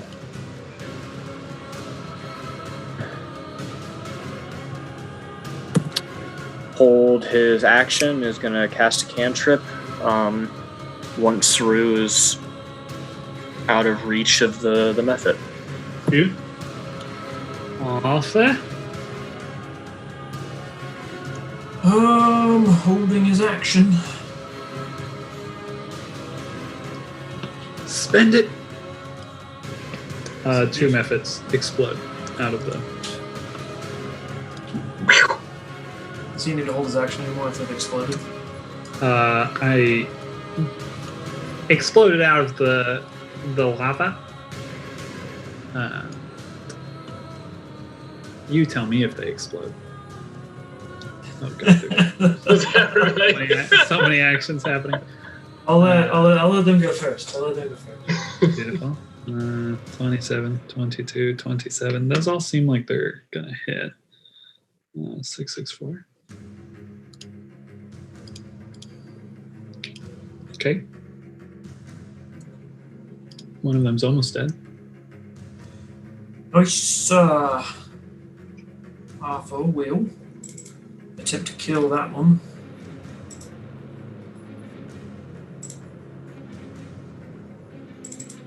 He does. Nice. He does so. And pull a ripper at the other one. God damn it, he kills it in one shot. Ah! Padding my stats. There's so Yep. many kills. Not that, yeah. You're good job, Arthur. You're in the lead. Anna, Wait a little while longer. let's just stay in this room. It's so fun. I've still got arrows. I'm just waiting for all your arrows to be gone. That's what it's. See if you can collect arrows in a lava field. Anna has double moved. Nope. No, stay away. This is my perch. Sarah Wilton. Oh, and then Odin. 20. She can get there. Oh, she might as well double.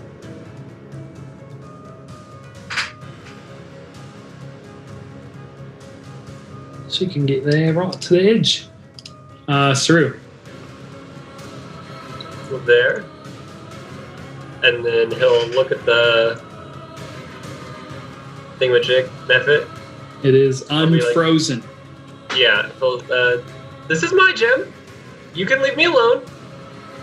Nathaniel will mess with you. And that will... Wisdom, I Yeah. presume. Oh boy. Oh, well, alright.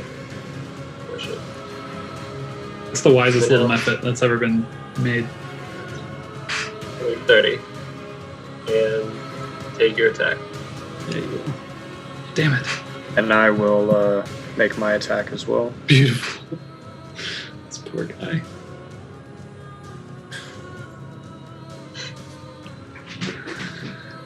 This poor guy. Oh, he hasn't taken damage yet, so yeah. Make another wisdom save and take the higher one this time. There you go. 11 points necrotic. Oh, this guy has taken damage. Oh yeah, damn it. All right. Sorry to say. Sorry to say. But he is bloodied now. Anything else, Drew? Nope. Nathaniel. So Kavan would totally go up there and kill this dude. Nathaniel actually has a little bit of sense. So he will... Nathaniel, I'll give you a gold coin if you kill that. Oh, no, never mind. He will double move and let Nice. the ranged fighters take that thing down. Good.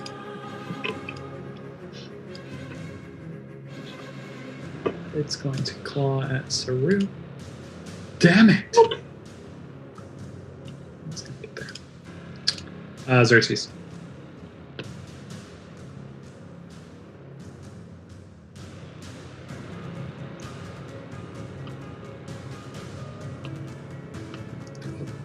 That's damage. Saru! Stephen and Isabel. And Dexterity saves, if you please. Save. Half damage. 5 points of damage. As it explodes. Anything else Xerxes? He will reload. Beautiful. Isabel.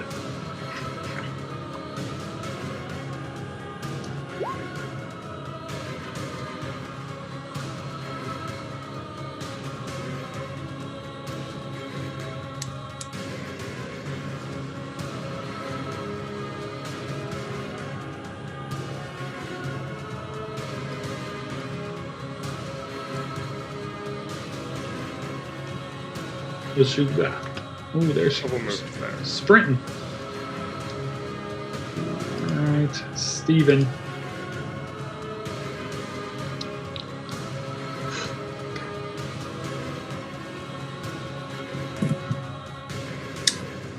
I think I can only get there with Isabel and Anna kind of in the way. Beautiful. Artie. Party will step forward, providing the rear guard. Cat flanking, holding an action. Well, don't hold it too long. Yeah.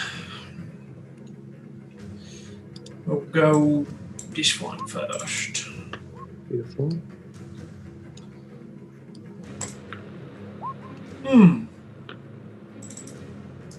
Nice. Done. That one's dead. And the far one. Oh.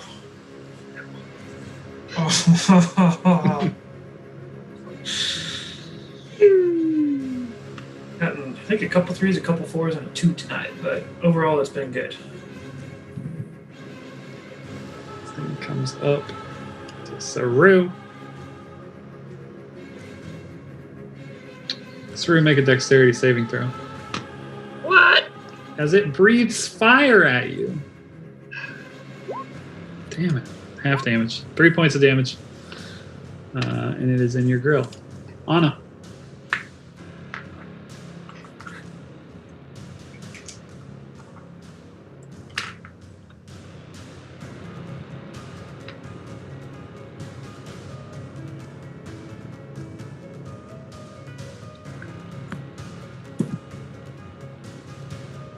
Anna, move 30, and now we'll fire twice at one Saru's grill.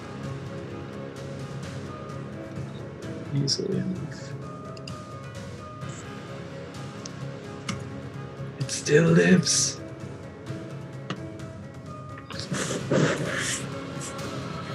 Sara's gonna try to finish that job. Nah. Chicken burn. Just because. Damn it.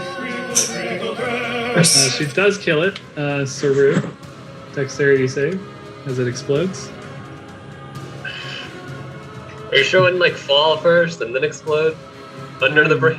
Very sure. Half damage again, 4 points of damage. And is it everyone's intent to leave this place? Yeah. Yes.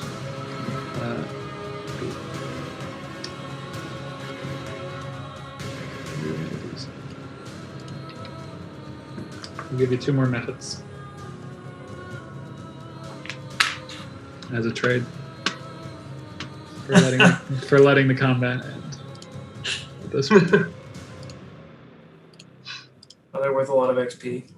Tons. They've got to be like 1 CR at most. You can one shot them, Arthur, I think. They may be probably like a Sharpshooter quarter. on, though. I'm not convinced. Quarter. Probably a half or a quarter. Oh, hey, look! As you exit, you note that lava does indeed fill the second doorway there. Second Good call, drop. Connor. Nice call, Connor. And we'll take that 7:56 break that we were going to take. They're only off by a couple minutes. Yeah, so close. 7:56 if you were still in Colorado, Nick. Yep. Time zones. Daylight savings time. Wait a month. Or 2.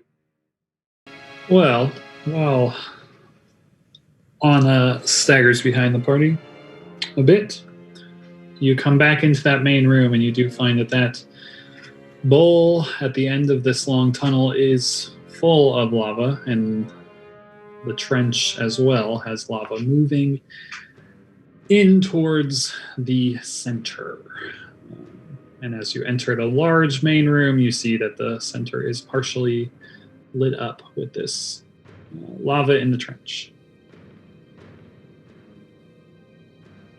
And that is what you see. And this door is the same single hammer, right? Yes, it is a single hammer. Looks a lot like the other did. And we do not have a second one? I don't believe you have another one of those. All right. Everybody spread out. Isabel, stand in the middle. Do your thing. Multi-pass. I got it.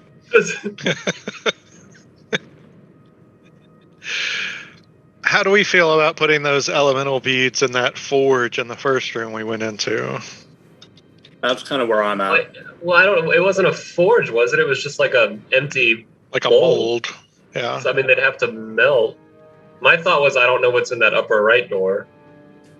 Which maybe there is something that would melt it in that one, and then we have to carry it to the mold. But we can't get in there, can we? I mean, we'd have to fight more ghosties, I think. No, well, so can we do a quick clarification on sequence of events, Michael? So, first time we come in, we fight the 4 ghosts, and they drop the cross hammers, which open the southern doors. We open southeast door, fight the swarm, find that half of a mold. I think it was a half of a mold, we thought. And Like then, the bottom, yeah. then we leave and fight them again, which opens southwest door. That's where we retrieve the first single hammer down there, which opens northwest door. And so now we need a final single hammer to open northeast. And it looks like the mold down here was for that single hammer, but I can do a check if you like. But it looked incomplete. It looked like it was part of a mold, not the whole thing. That's what I'm trying to remember. Yeah, so there was a partial mold for a hammer in that first room. Yeah, Okay. It was like a half mold. Got it. There is... Wait. Can the hammer on this statue down here come off? Is it holding a statue? Or is it holding a hammer? It is holding a hammer. Yeah. Is it a Thor's hammer? It is. The hammer that it is holding is quite large. Yeah, like a great hammer. It also has a trough on it, so maybe That's what I just saw. I was like, wait a second, it's right there. Maybe the gem. See if you can do something with your gem. Can I investigate the statue and see if there's anything peculiar about it? Sure. And call everyone else over to also. I was gonna say, can I go over there and help him? Yeah. Hey guys, there's a trough here. It might help.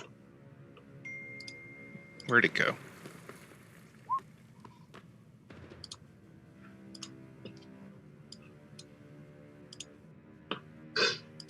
Yeah, I mean, looking at this thing, it's a very large suit of armor. It looks like a statue. It's made of metal, and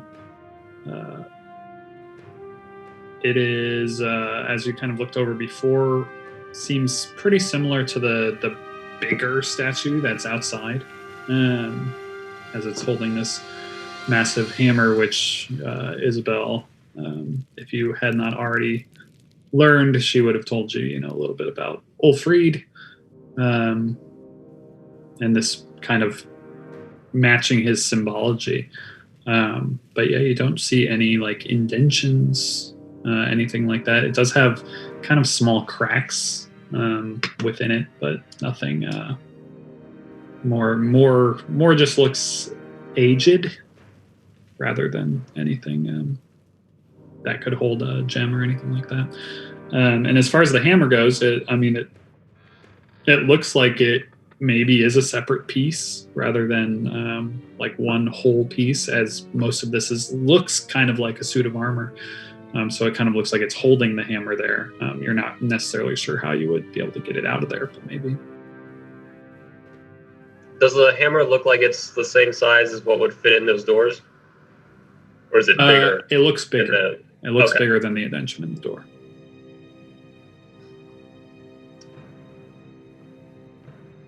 I'll look over at Xerxes and be like, "You think they'd be angry if we broke the statue?"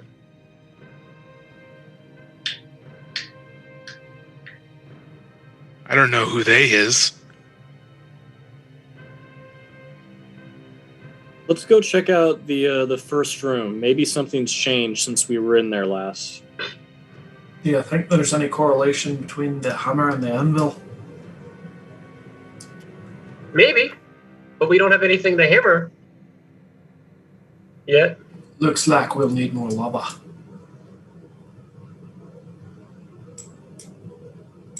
One thing Anna wants to check. Michael, you'd mentioned that the hammer, the one we had found, it didn't get like split in half. Correct. Oh. So Anna wants to see if she can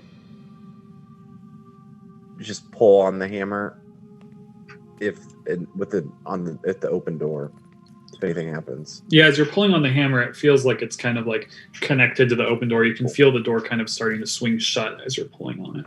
All right, she'll leave it in there. That's all she want to check. But she's down to go back to the hammer room again, see what we missed. Sure. Bunch. Let's see, you might already all be there. So I don't even have to bunch you.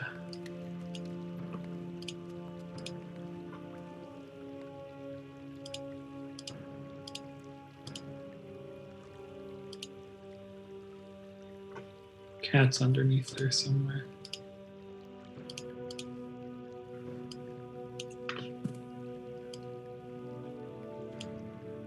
Mute. And there you are. As you enter the room at first glance, everything seems to be in order. Kind of as you left it. There's still a very big pile of hammers on the floor. 2 different sets of that.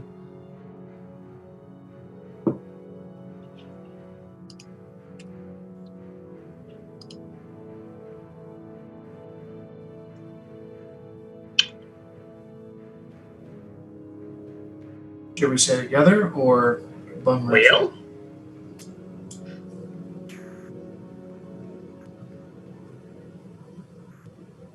Anything? Steven's gonna hold the gem out over the half mold. Anything happen to it? No, as you hold it over, it just the gem feels warm still, but the heat doesn't change or anything like that. I'm very clearly shooting in the dark here. I'm stumped.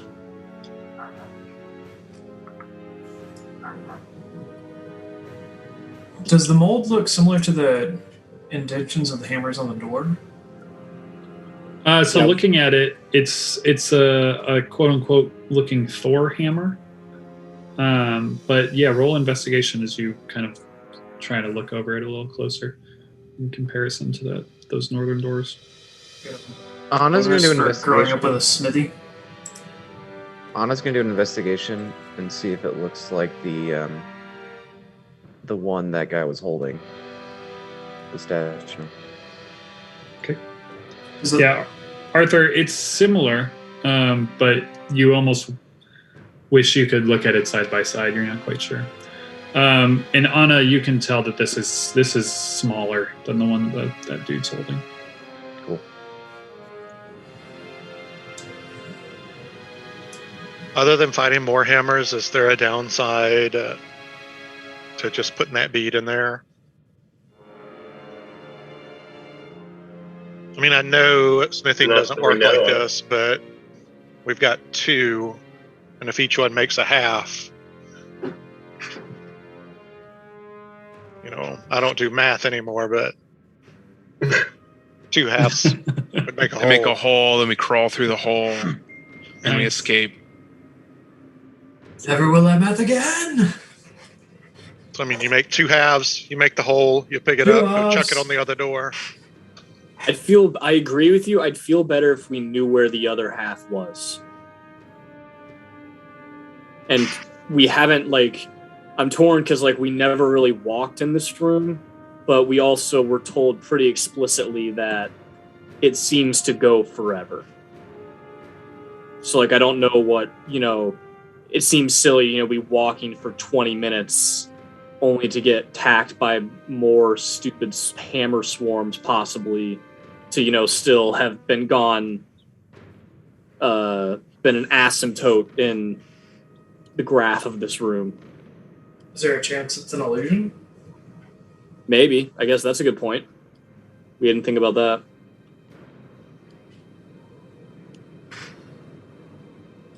Wand of Secrets. I'd more. You got a pretty.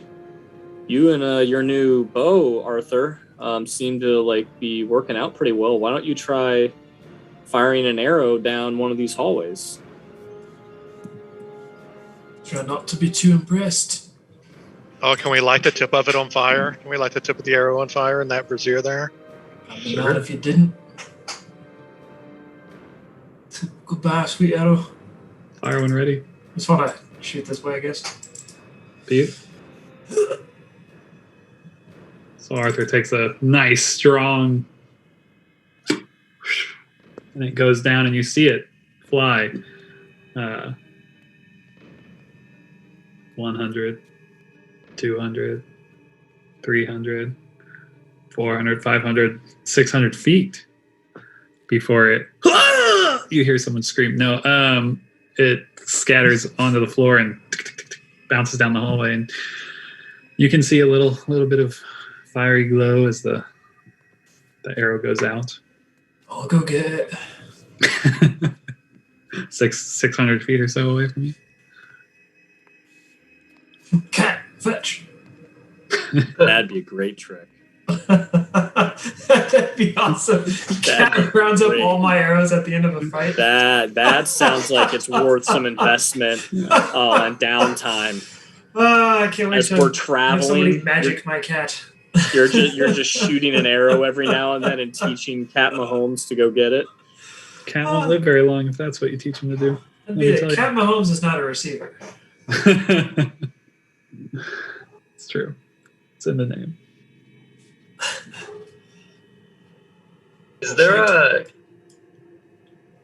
ceiling? There is.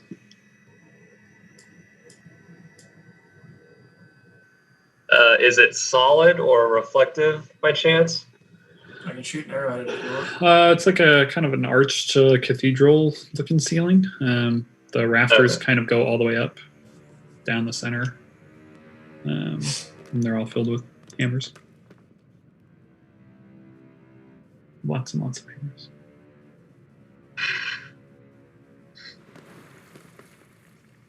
So many hammers.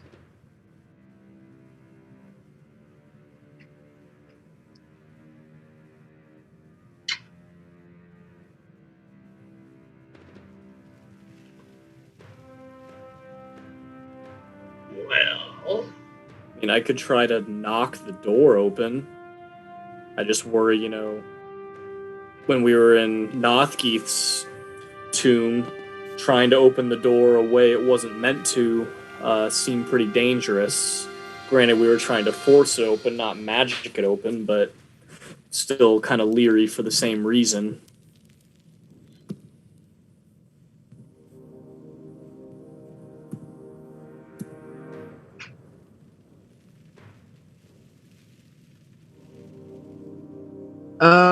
What about the fire pits? Yeah, this is my next thought. Anna's gonna go and take some water out of her water skin and pour it on the fire. See if dousing it will do anything.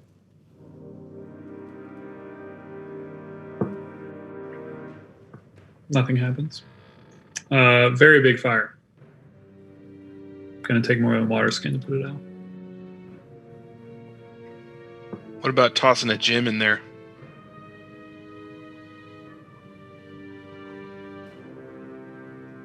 Probably get it out, or get the lava out, to put in the mold.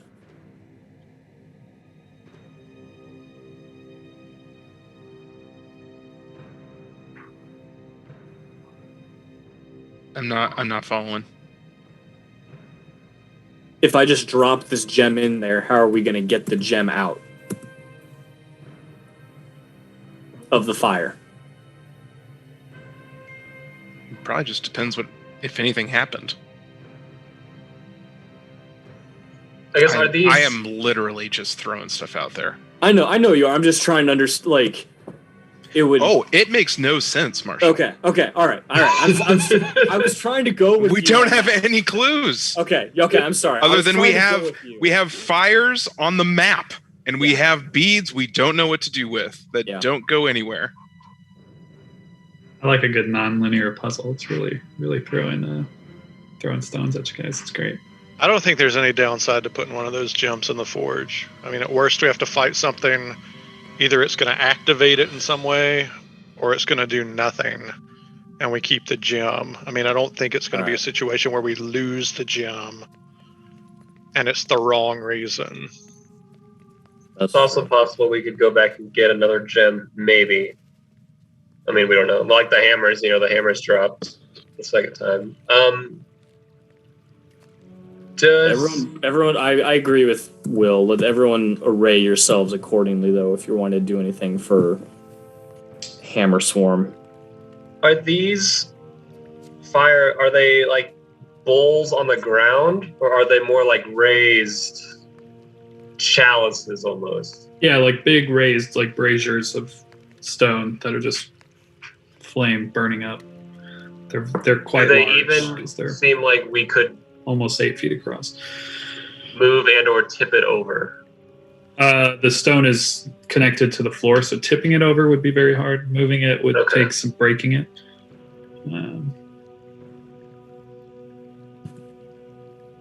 And you recognize that as you walked in, these are the first 3, and then there's a set of 3 further down the way and a set of 3 further down that, and they all kind of illuminated, showing you the great length of this hall, illuminating the space.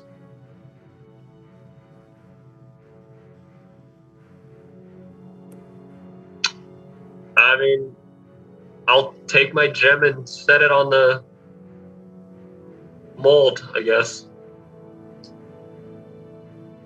All right. Asuru takes Kind his of look gem, around like, places it onto the mold.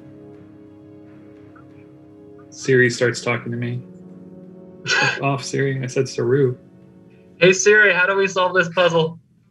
And nothing happens. The gem just kind of sits there.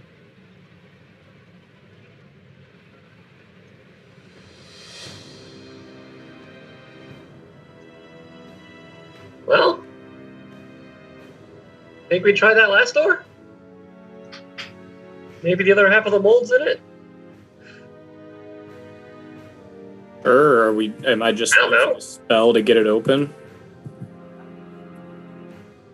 I would. Yep. No, I mean, I think that's probably a bad idea.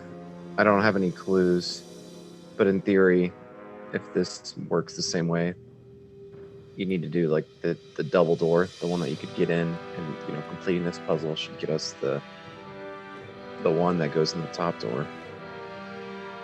If the same logic holds. Is there any chance that just killing more spectral warriors will drop a top door key? Possible. We're 2 Yeah, for 2 but- on bottom door keys, though, so that's the only. But it's certainly, if I recall correctly, Michael, isn't there a 5th door at the top at the northern end of the chamber? Yeah, the Yeah. largest door in the chamber. The largest, and we've investigated that one, correct? Yeah. Okay. Yeah. Just trying to retrace steps here. And then there's the magical door in the last room that we couldn't get into. Well, we don't even think it was a door.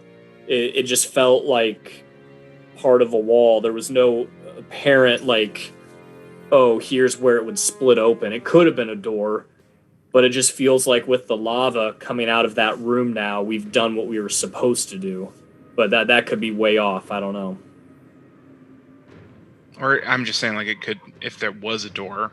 Yeah, could be yeah, no, I know something what you're saying. behind it. Yeah. Yeah. No, I And got was there anything in the door across from us now that we didn't investigate in there? No, because that was the I don't fire think giant so. room, and that's where we got Anna got the first Thor hammer.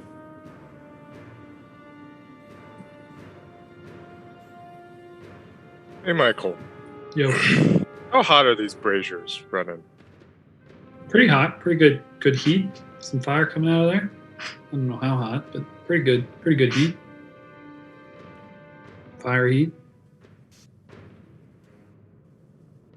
Roast some That's not s'mores more on than there. just like a brazier heat, but Yeah, you could roast some good s'mores on there. okay. Probably burn them, but I don't know. I don't think the gems have anything to do with this thing here. Because I feel like we should be able to get this hammer without having gotten the other side. So it has to be in this room somewhere.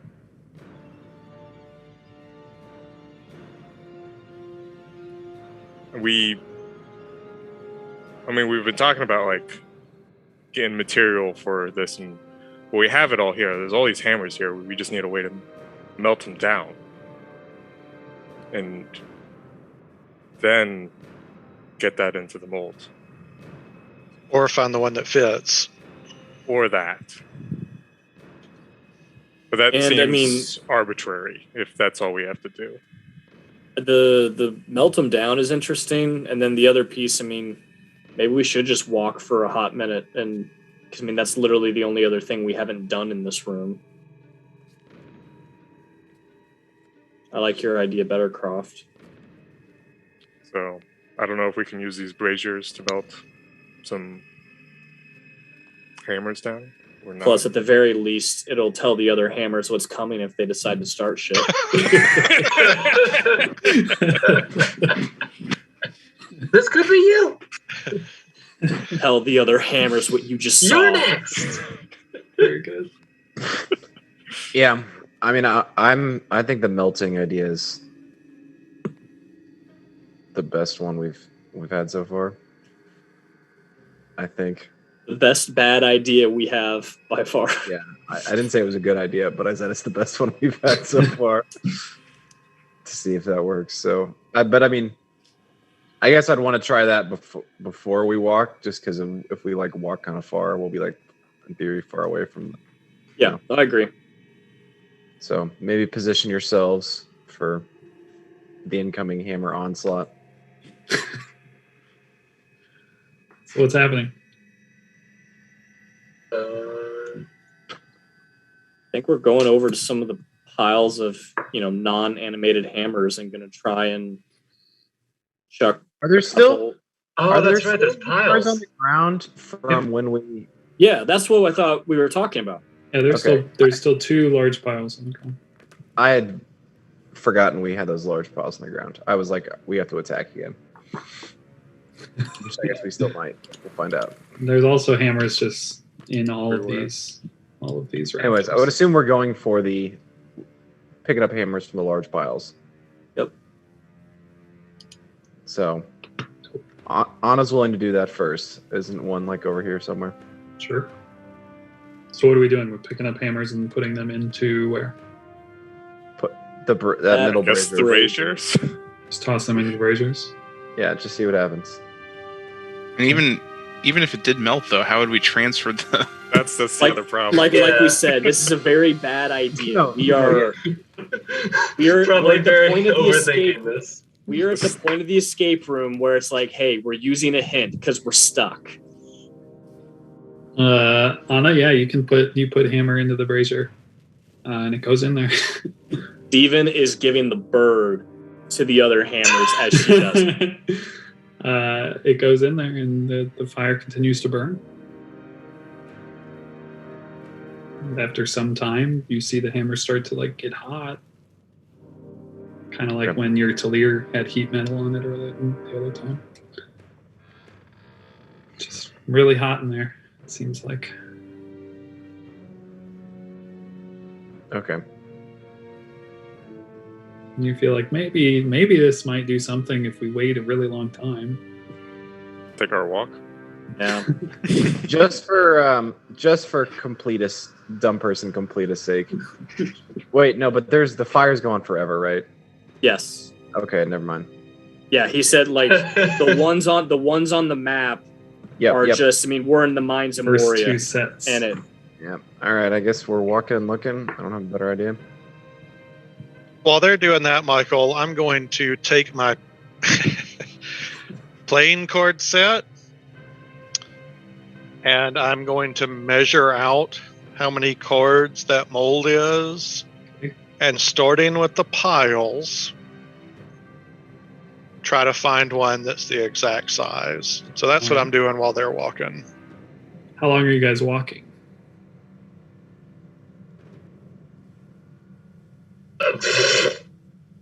"20 minutes, or until Sure. we see, like, if we stumble on, even though we know it's not there, like something different. Okay. Like if we found the next half of the mold. I don't know. As you guys are walking, you see a lot of the same and a lot of very different looking hammers. Incredible amount of intricate hammers and plain hammers on these rafters. The further you get away from the pile that you are in, the further it is till you can see that far wall where whichever companion stayed back are still there. Taking that 20 minutes, taking 20 literally, Nathaniel goes through and is measuring hammers one by one by one by one in this pile that's on the floor. And Nathaniel, you find a couple that are extremely close,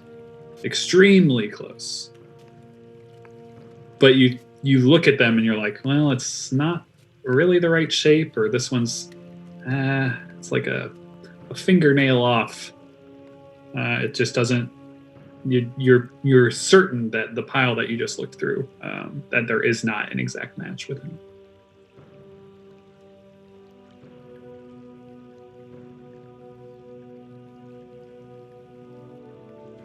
I'll keep searching until they get back for any ones that are hanging, that are looked to the eyeball kind of close, and measuring them out and blah blah blah. You guys were walking back. Yeah. We're walking onward. I think so. Well, I mean, if we walk for 20 minutes, we can pick another aisle to come back down just for Beautiful. fun. More of the same as you walk back down a different aisle, just different. And Nathaniel takes another 20, kind of measuring hammers in this area that he's in. And as you guys are approaching on your way back, Nathaniel, you're pretty dang sure, at least in this set of rafters right immediately around you, that there's none that are exactly the same.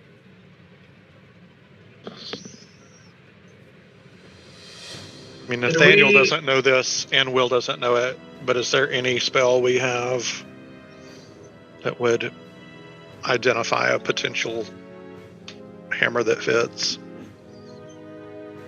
I was going to just ask, I mean, I don't know if it would really help, but I don't remember, did anybody ever detect magic in here? I mean, obviously, probably most of the hammers would.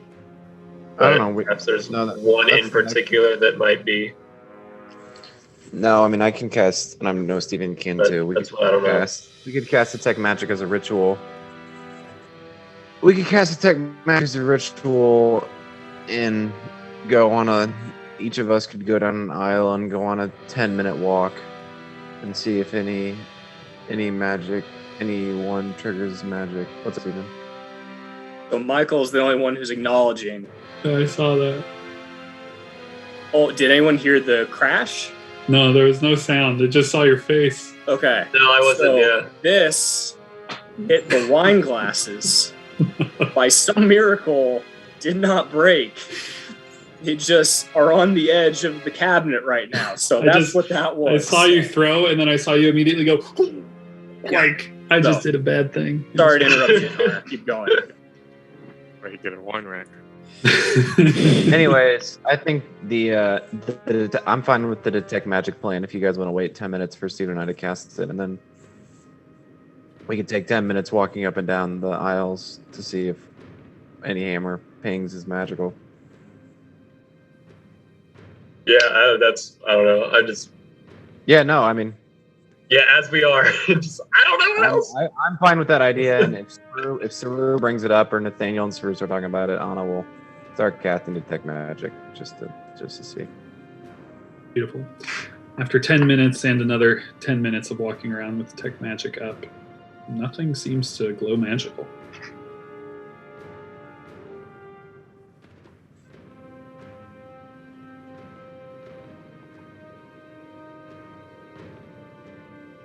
I wonder how those hammers animated then. I thought somebody grabbed a hammer, and that's why they He animated. grabbed a hammer and tried to put it in the mold, right? Yeah, that's what happened. I'm pretty sure.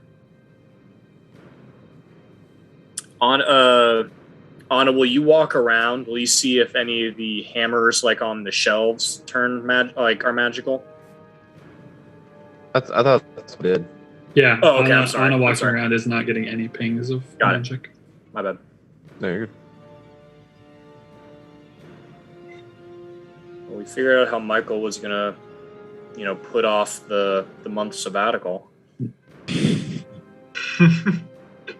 XP farm one room and complete left brain puzzle the other.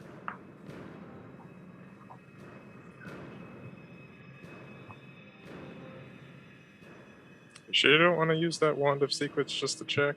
I mean, I can, sure, yeah, absolutely. You know, as long as we're exhausting Yeah, no, every totally. possible. There's 3 full charges on it, so might as well.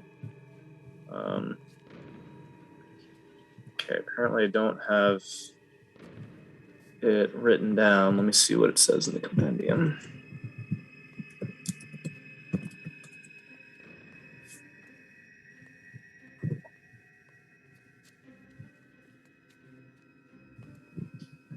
So it's within 30 feet, and it looks like I can't hold it and walk around. It's just to like, Yeah, it's Just just a Wherever- one-off yeah. ping. okay. And I don't know. Any suggestions?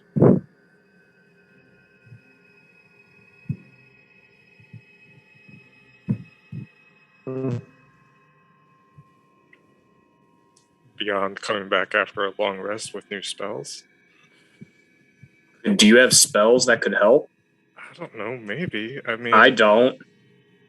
Steven's going to It's- use the wand. Steven's going to use the wand of secrets. Where he's at. no secrets or traps within 30 feet Okay. in any direction. that hammer looking any different at all? What's up? The hammer we stuck in the brazier, just looking red hot. Oh, that hammer. That hammer. Yeah, looking very hot. Looking very hot. I think we have to leave. I think The DM Either- forgets that you've done something means, yeah, it's not working. That's not the answer. Forgot all about that hammer. Yeah, it's just very hot. Very hot.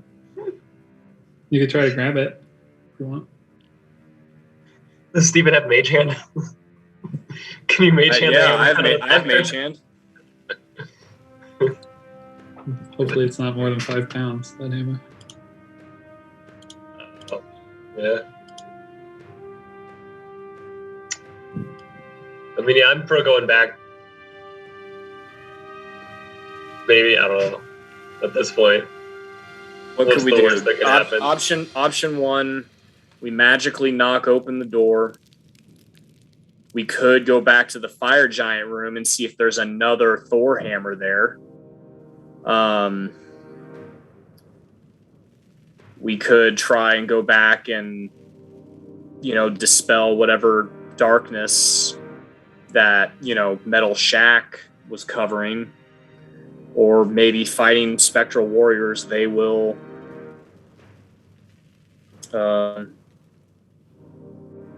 drop a Thor hammer. I don't know. Because, Michael, I know I asked this last session. I'll just ask it again. The mold is coming from the floor. Like, it is secure. It's stone. It's not. Yeah, it's attached to the stone pillar.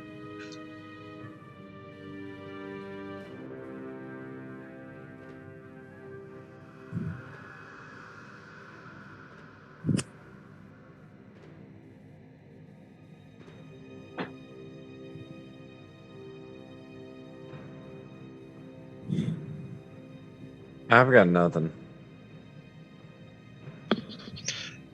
Well, we can try those 3 things. And if they don't work,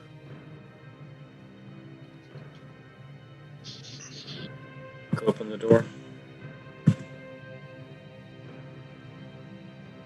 Is that a return to main room? So, I think so. I think so.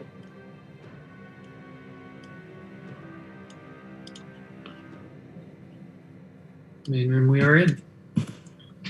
hey, Michael, those Yeah. little dots around the center power button. What size are those? Those look gem size. These little dots here. Yeah, those look gem size. They look a little bigger than gems. Okay. Just figured I'd ask. Good question.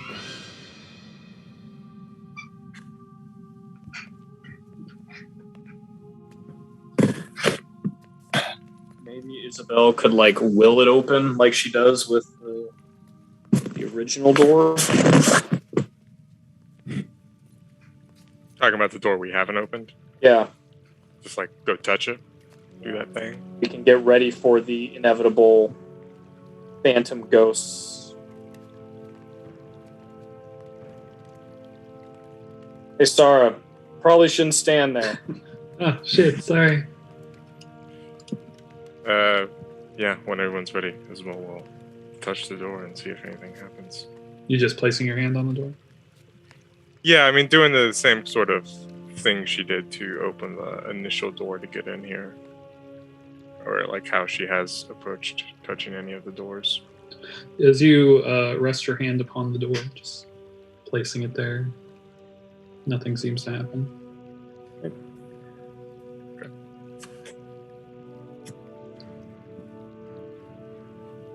Shrugs.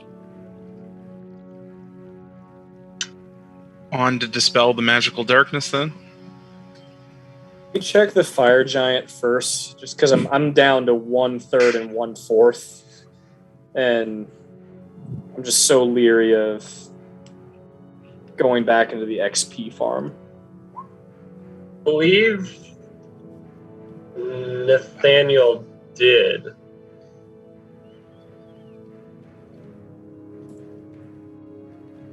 And I don't know if there was much that he found. But I don't remember. Looting the giant? Yes. Specifically, yeah, he looked through the giant, had some big giant stuff on it. But that was Right, I was talking about like going back into the room now that we've left and seeing if it was how we found it. Sure. Like if a new hammer was there, thinking I like see. the respawn sort of thing. Sure. Going back in there? Sure. We could also try closing those top doors that the hammer's currently stuck in, and maybe if they're closed, it pops out. I think it will, but then I think the lava flow will stop and we'll be at square one again. We don't know that. There's the opening underneath the door for the lava. Yeah. I mean, you could try that. We could try that because I didn't want to. I kind of forgot that the opening was underneath the lava. I'm When I was- remembering that right, Michael? What? That, Yeah, like, the even with- lava flows underneath. I think it has to be. Yeah. I mean, that's what I was trying to kind of do earlier was pull it out. I thought shutting the door would be a bad idea, but I'd be fine to try that. Let's see if shutting the door if we can pull that hammer out. See? Yeah, Anna will go try to do that.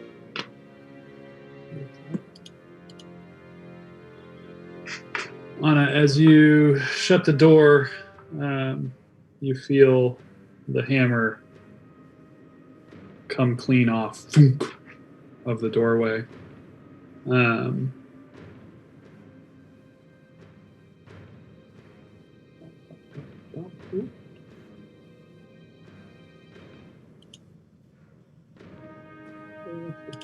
My polygons are not working. Oh, I already have. So smart. And the door shuts. And the lava does, in fact, flow now beneath the door. All right. Good call, team. Hooray! She'll take it and put it in this door. Why did Michael leave the dynamic lighting there?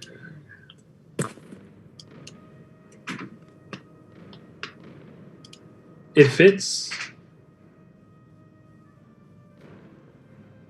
All right.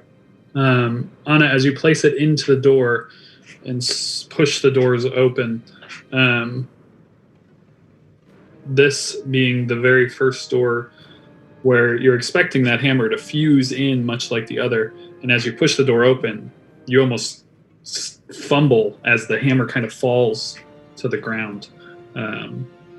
It is not connected to the door.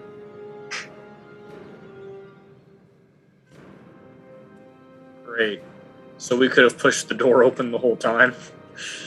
Who's to say? Steven says out loud. I guess we'll see. So, we'll go through.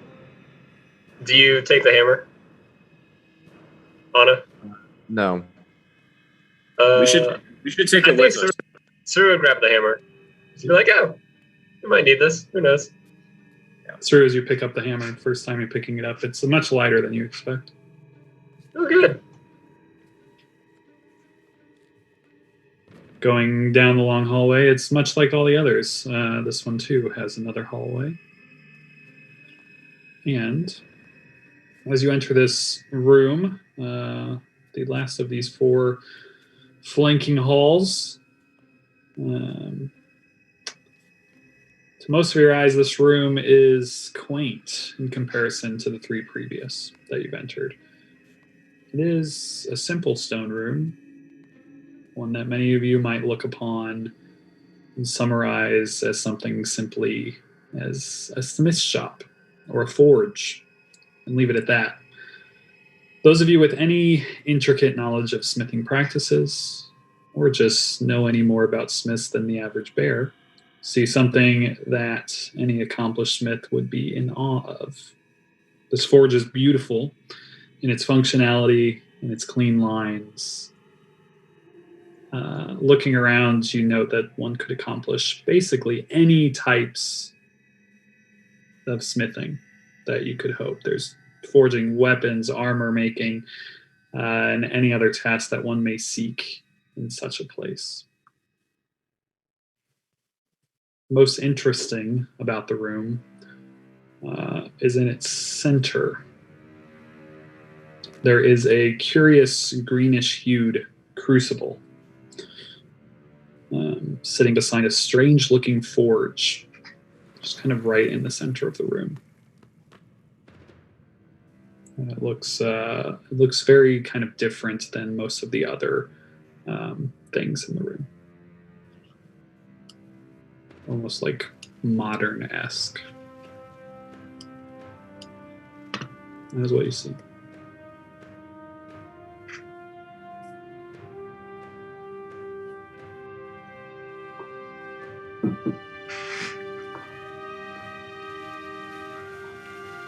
Arthur.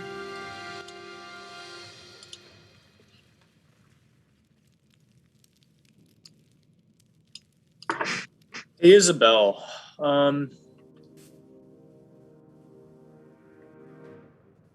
Do you when you touch Yes. Nothgeeth's ember, I know you got it seemed to change you somehow. Do you think maybe, you're already kind of connected to the gods. Think maybe you'd be able to talk to them and see if Wolfrey'd be able to help us here if he's still alive. I don't know. Pretty sure they're not alive. That's what we discovered in Kestrel. Don't you have augury?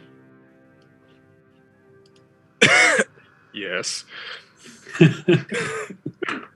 Somebody got a cold? Sounds like somebody's got a cold.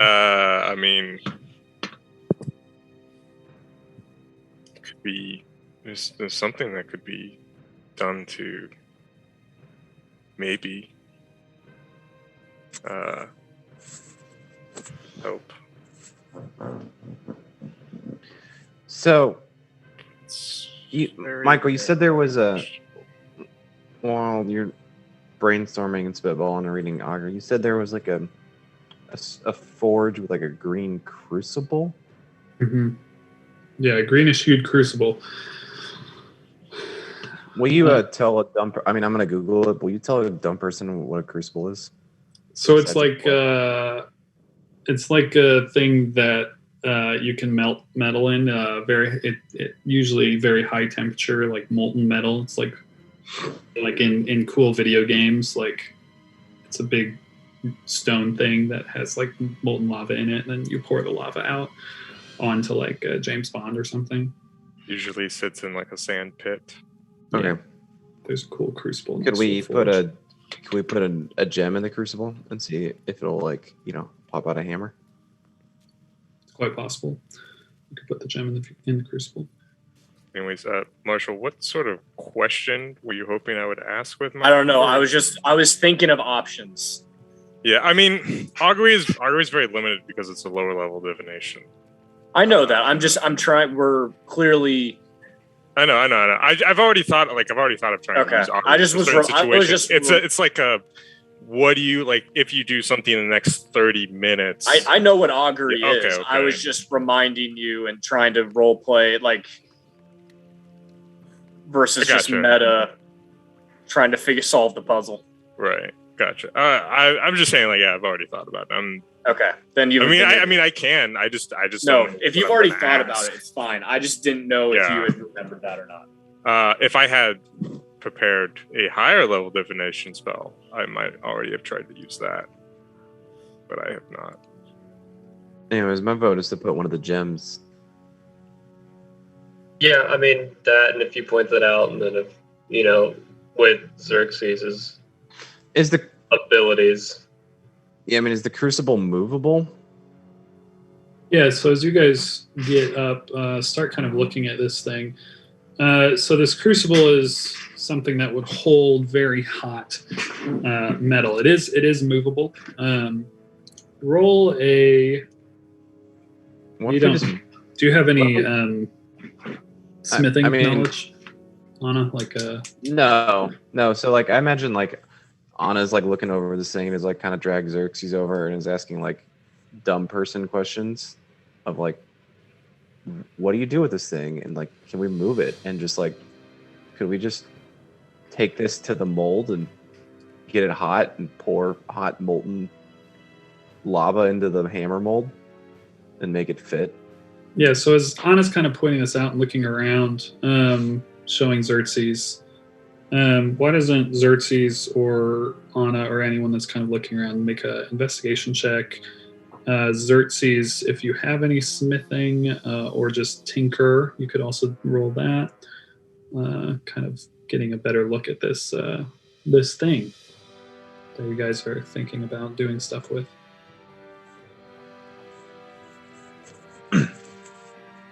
So yeah, Anna, you're going through your thought process here. Like, let's take this crucible somewhere. Then you start looking at the forge next to it. That investigation check, that greenish hued material is somewhat familiar to you. It kind of looks somewhat familiar, and it kind of reminds you of the material that the sphere is actually made of, that strange sphere. If you recall, it is adamantine. That's what it is made out of, which is a very strong metal that can survive a lot of heat. And then looking at this strange forge that's kind of beside the crucible, this forge that's a little more modern looking, maybe. It just, there's something about it that doesn't match your general forge. Xerxes with the 18, with the help of kind of Saru and Anna looking through this thing. The forge looks to be where you would heat things, and there is like a spout that would allow you to pour things out into this crucible, or if you put the crucible inside the forge, You could heat something to a very, very high temperature, especially in this adamantine crucible. It would be able to survive very, very high heat. And that's kind of what you get looking at it, Xerxes. Along with that, investigation check 23. There is a mold with this forge. And kind of looking within the mold, it appears to be a mold for a hammer. About the size of the mold from the first room you entered. But this mold is two-sided.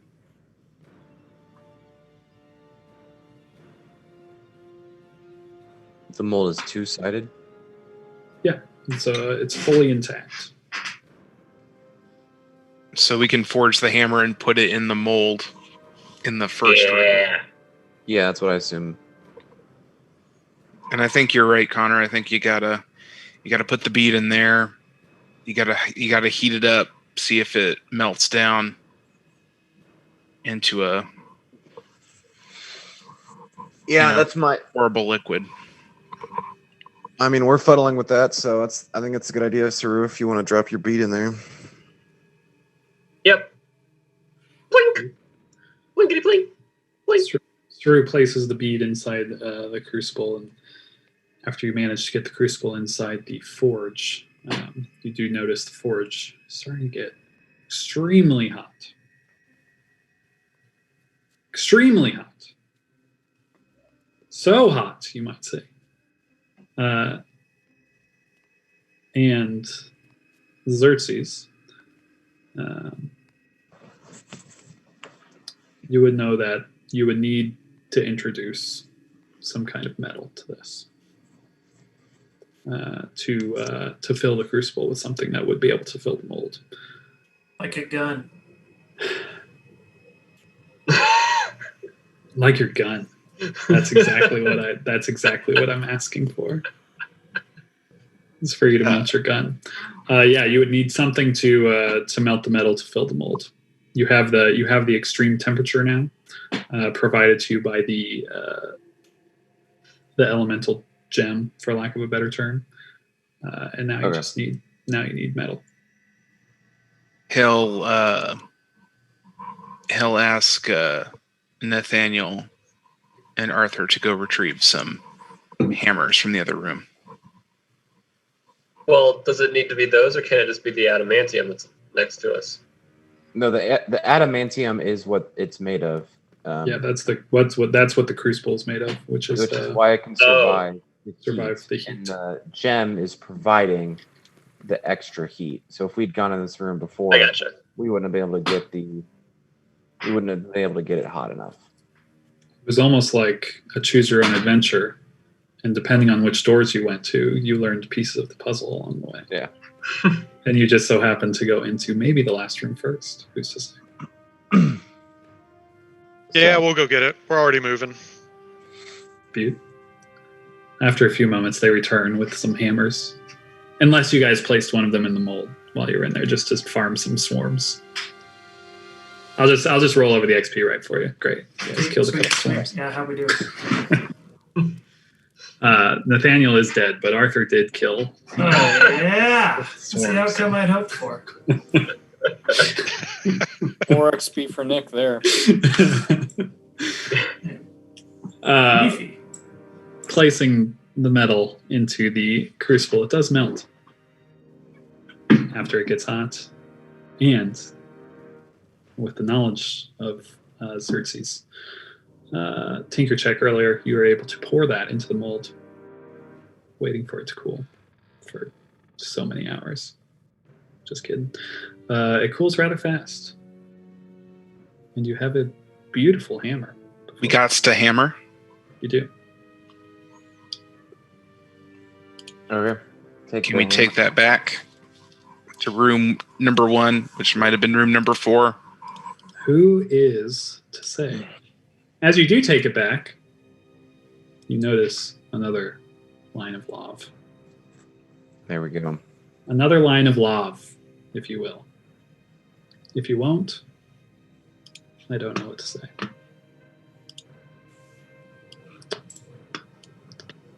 You take this hammer to the fourth room? Or the first room? Who's to say? Yeah. Yeah. And place it on the mold. Place it on the mold in hopes to fight more swarms. As you place it on the mold, no swarms come, as it fits perfectly.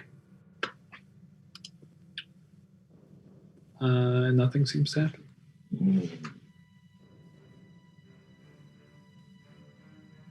Until, of course, you leave that room and find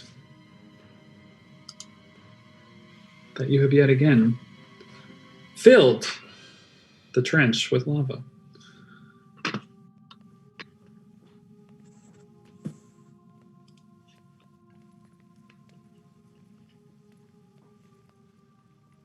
I presume that you would peek out and look. What is it you do at that point, my friends?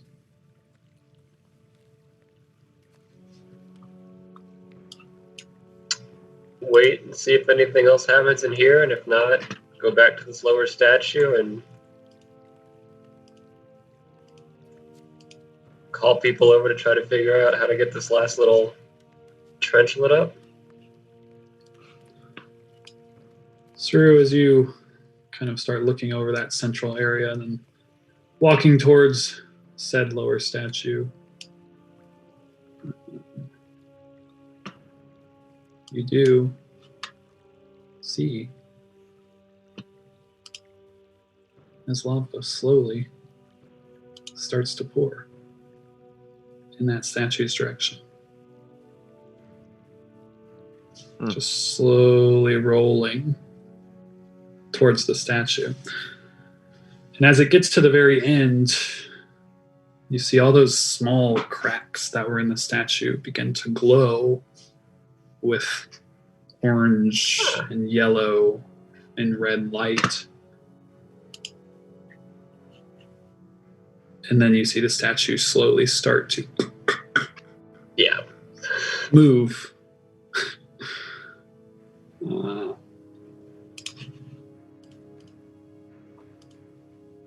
Guys!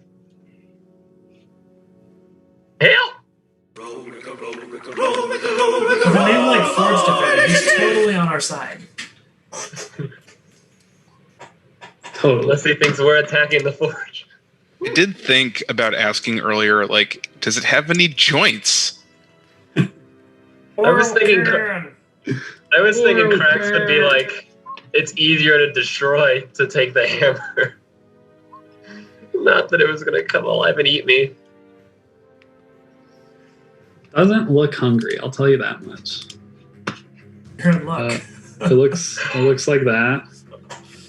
It looks cool. Is he out for hire as well? Can we trade him in for Nathaniel? You may want to. Nathaniel's dead. Yeah. You killed him. You held your action just to get extra XP. Oh, this is Will's new character. I love it. Yeah. Nathaniel's dead. Is Kavan now in charge? It's just like Kavan without a Nathaniel head. There's just one head now. It's just the head. There's no movement in the body. Laying on the ground. Somebody help. Even. You are the first to go. As this Forge Defender begins to move. A nickname in high school.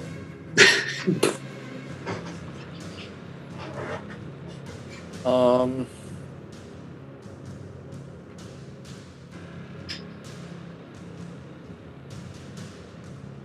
I do any sort of perception or arcana check or any investigation? Do I see any weak points, or like, can I pick up anything off this guy? You can roll Arcana if you wish. Investigation will also work.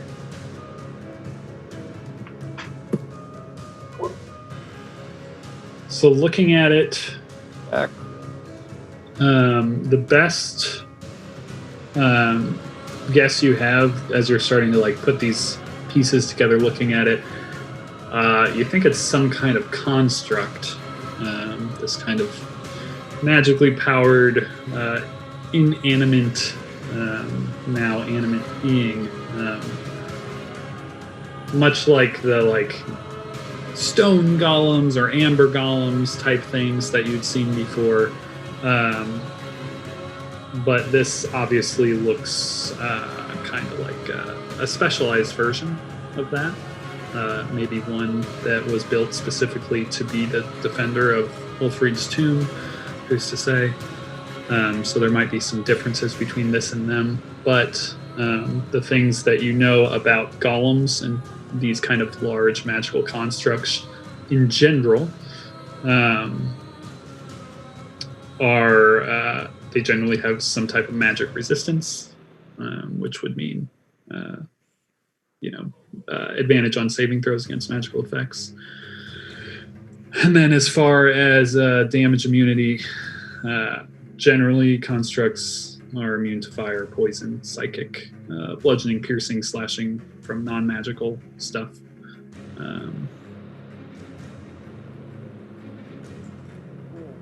Yeah, that's what you got with a pretty good 29.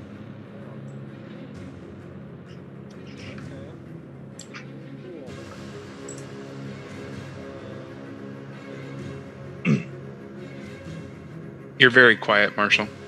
Oh, really? Can you not hear me? We can now. Okay, sorry. That was weird. It was almost like your hand was blocked. I don't know. Yeah. Covering the mic.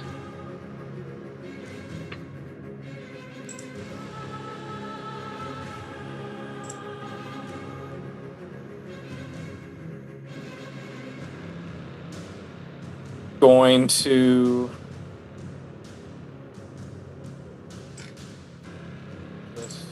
fire a magic missile at it at the second level.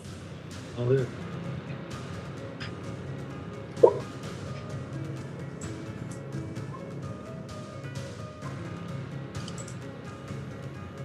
They impact.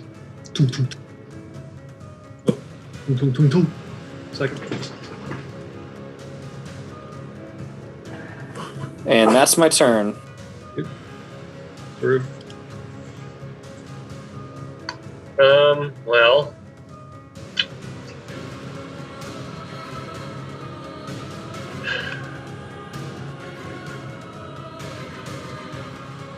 He's gonna take the hammer that he was holding and just kind of lightly toss it towards it.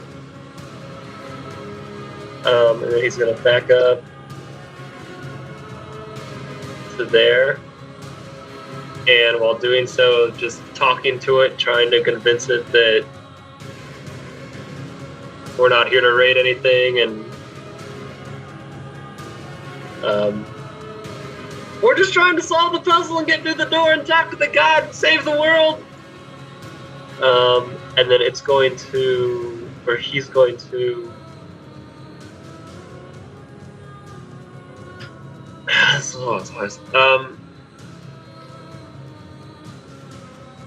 Mechanically, he's holding a spell.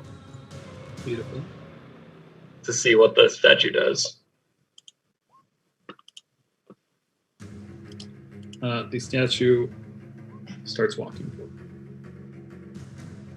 Completely ignoring the hammer? Walking directly over it. Okay. Then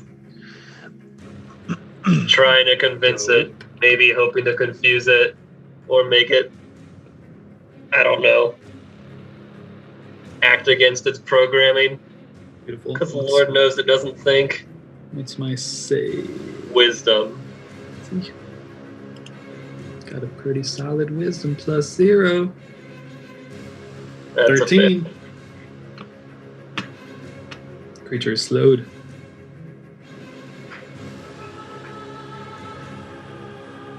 Reminds me of all the things that it's. Main thing, half movement speed, Great. -2 to AC, and dex throws. No reactions. And on your turn, you can either do one action or one bonus action, not both. And if you cast a spell, we have to roll to see if you cast it this turn or next turn. Beautiful. And you make a save each turn. What's my speed? So I've only got half movement now. Right? Yes. Okay.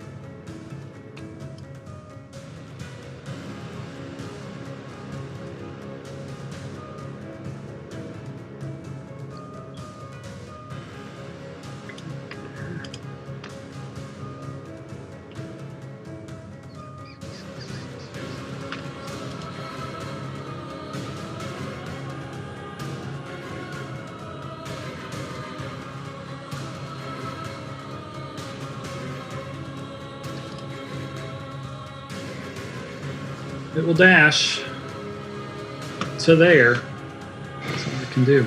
All it can do because it is slowed. It's not listening! Anna.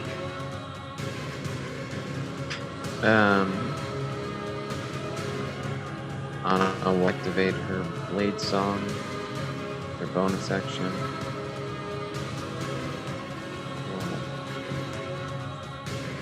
10, 15, 20, 25, 30. She'll dancing, bob and weave and dash around it and then swing ties with her Talir. Dope. So AC is lowered because of slow. That will hit. That will also hit. No AC lowering needed. That'll be your turn. At the end of your turn, it will take a legendary action. Cool.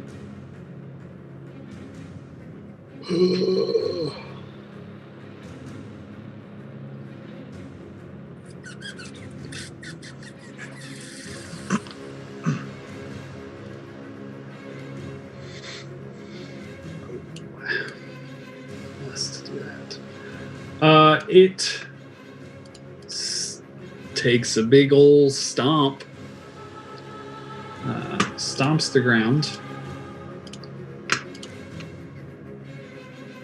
creating a burst.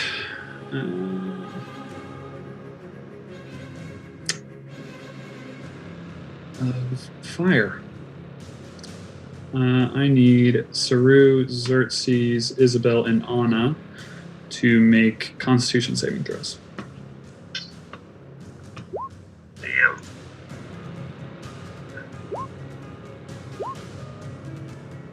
Some good rolls. Some solid rolls. Come on, baby! Fuck. No way. Beautiful. Gross. Oops, all fails.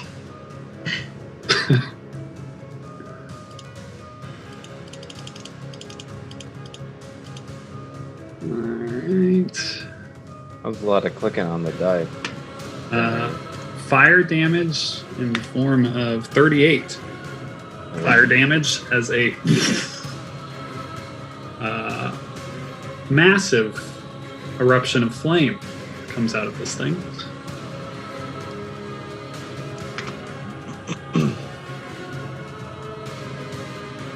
And it is Arthur's turn.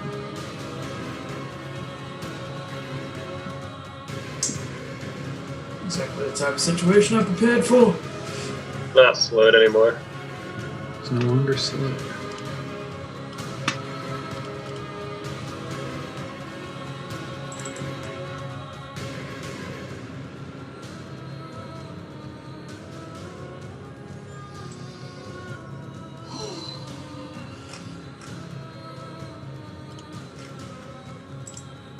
What size would you call this creature, Michael?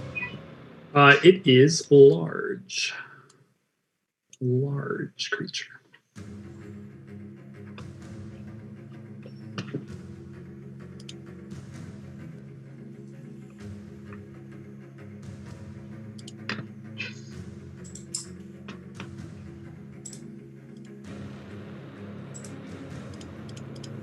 Gonna Hunter's Market.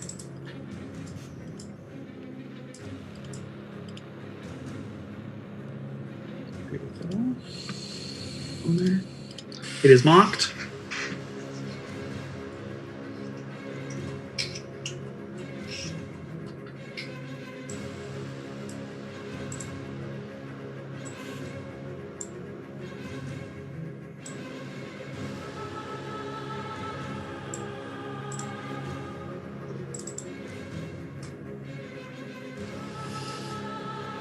And he will fire twice.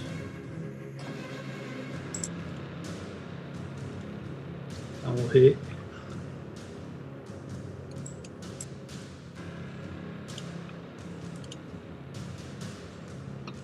Oh!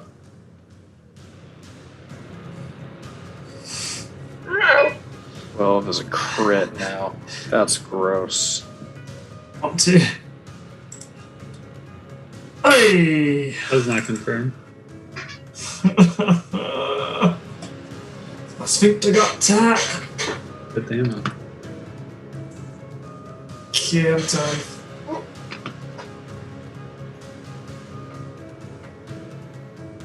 Isabel.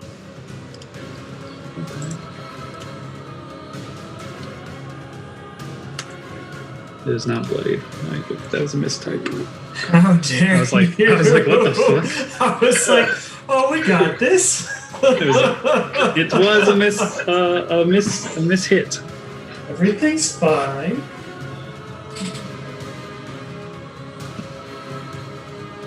What you got, Isabel? I'm not muted. I am so Alright, okay, that's fixed. Isabel is going to weave together a spell targeting Sara, Nathaniel, Saru, Xerxes, Isabel, and Anna. Power would kill. Just end it. End it for everybody. End it for everyone. Oh shit. Everyone that I just named gets 29 points back as Oh, I cast baby. Mask Your Wounds. That is Is it actually- amazing die rolls. And is it actually 34? You get the extra +5 like we did earlier? I fixed that, so that's already added in.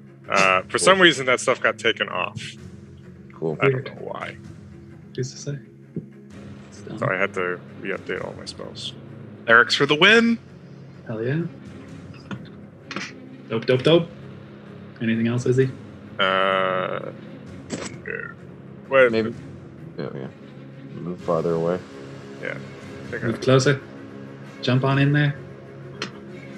Xerxes. back. Pop.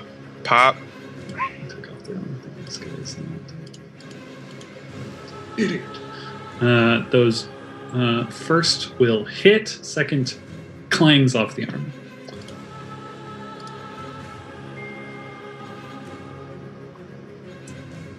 Now it is Blade. It's the end of his turn. Sara feeling just invigorated. She's like, I've been walking around almost dead. We'll absolutely longbow twice. Both of them clanging off the armor. Nathaniel. You know Nathaniel is raging. Now for wrath. Now for ruin. Not even gonna have to reckless attack because Anna was so smart. Set him up real nice.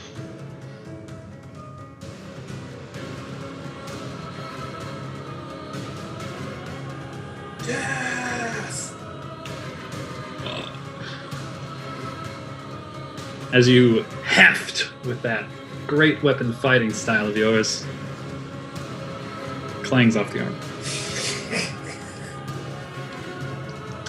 That time, however, There you go.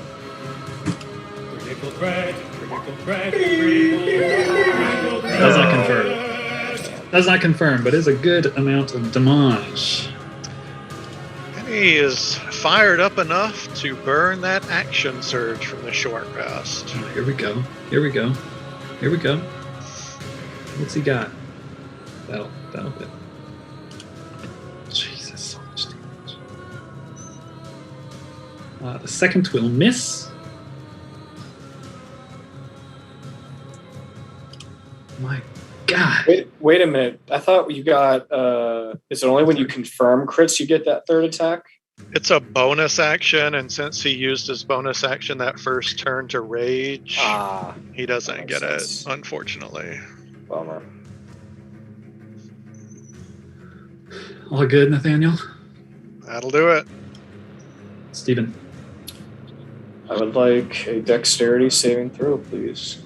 Is this a magical effect? Yes, it is.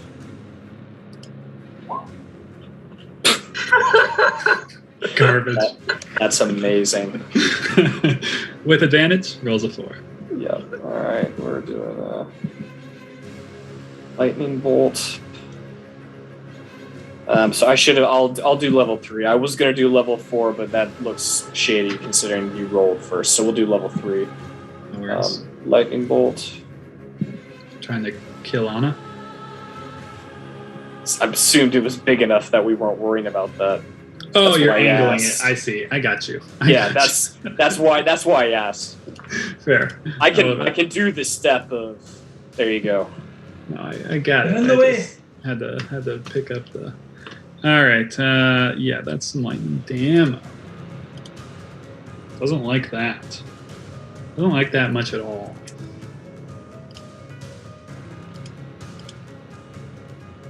Anything else, Steve-O? Thought that might do it. All right, Saru, finish it. Steven will move. Saru.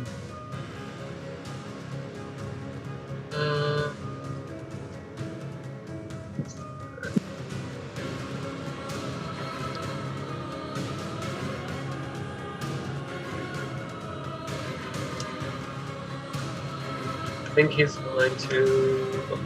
I don't know if it was where I think it was. I won't go to the right.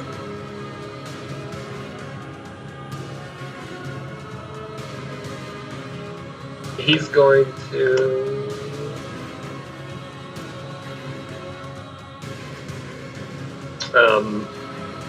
Holler and scream and try to distract it, or at least draw its attention.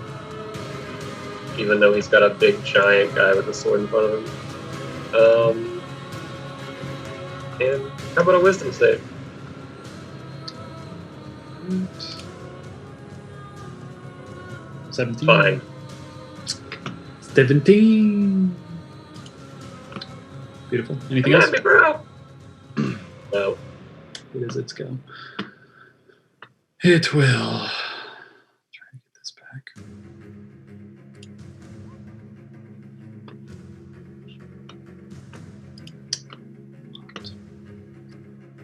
Alright.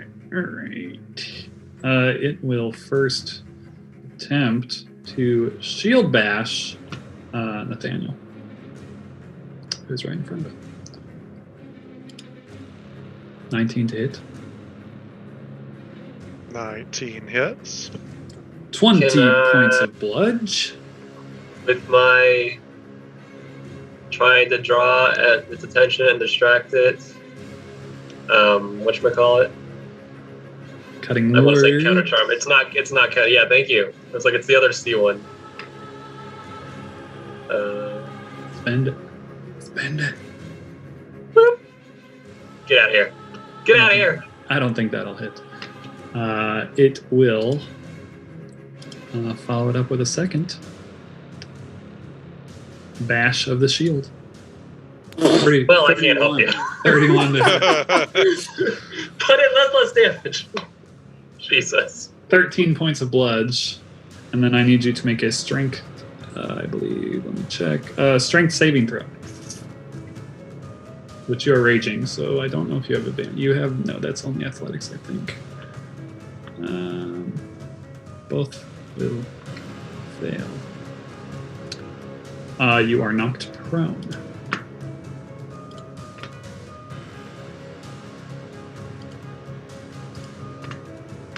And We've been here before. It's fine. It is your go.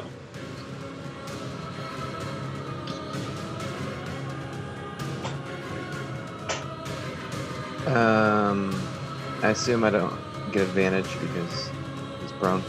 correct.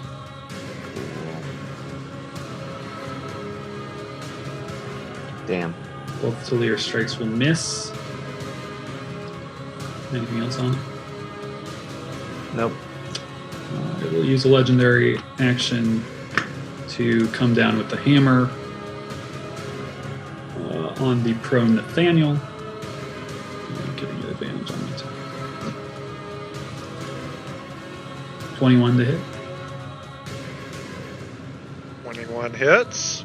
29 points of bludgeoning damage. And then it was Arthur's go.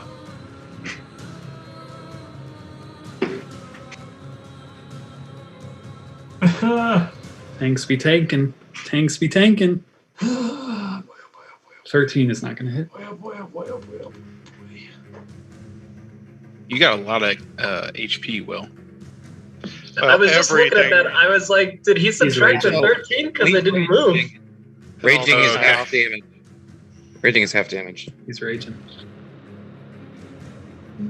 Just didn't want to say anything. What else you got, Artie? Can't decide if I want to add sharpshooter or not. Do you want to kill it? Yeah. Here it comes. Come on, sweet potatoes. Yeah. Does not hit. Let me bait you. Anything else, Arthur? That's it.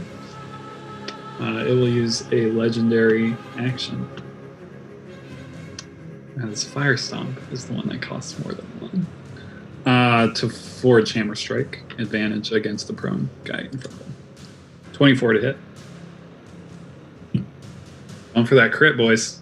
Hammering that nail. 17 points of damage. Isabel. Of all the people in the party for this to happen to, it is the perfect one. Yeah. Trying to knock his heads off. Still not even bloodied. Yeah. Just tanking it. Tanking it, boys. What you got, Izzy? Some sort of damage, I'm sure.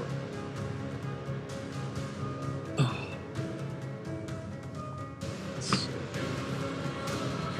Let's move up there.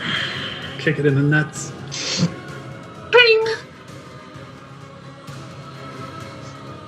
Where's that spell? You didn't give me that spell yet, Michael. You don't have kick nuts? You gotta make it.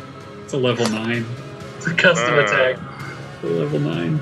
Don't goblins have something like that? Isn't it like vulnerable strike or something? That's red caps. Red caps definitely have that.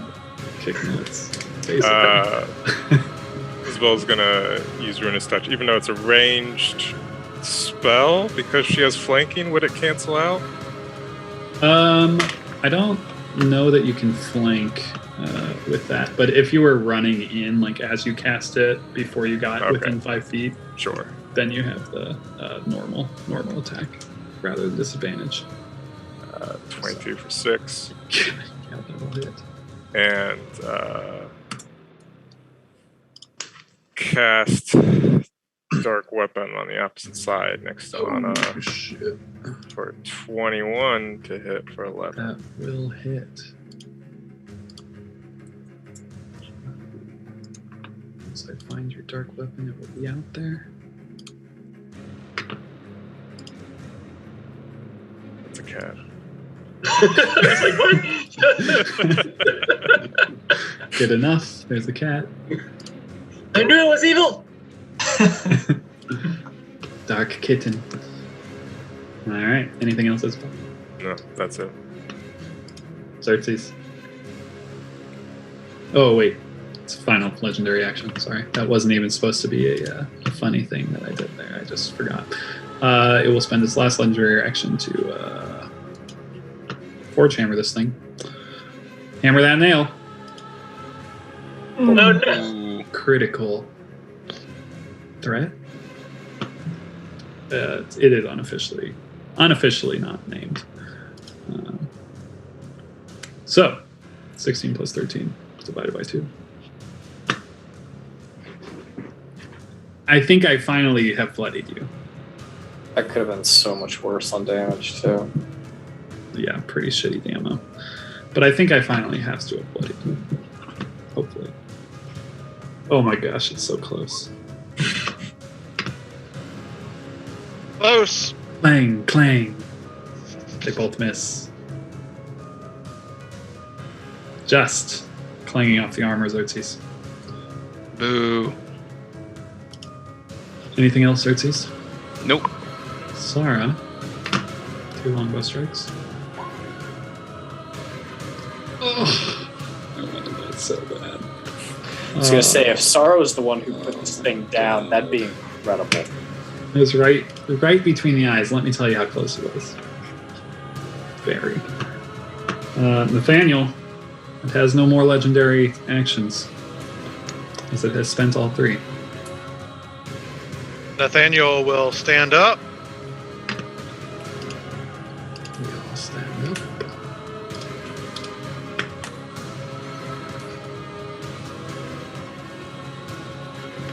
Swinging wildly twice. The second just hitting.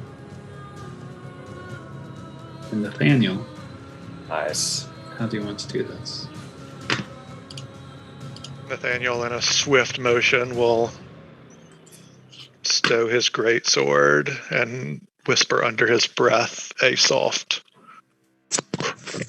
rumble. And watch it just... I don't know what it does, but that's what he would say. You see this creature fall to its knees, and then that glowing light within it just kind of slowly fades away as its plate mail falls to the floor, and it slowly begins to melt away into lava, and the lava begins to be pulled towards the center of the room, and then past the center of the room. It begins to fill the trough to the north.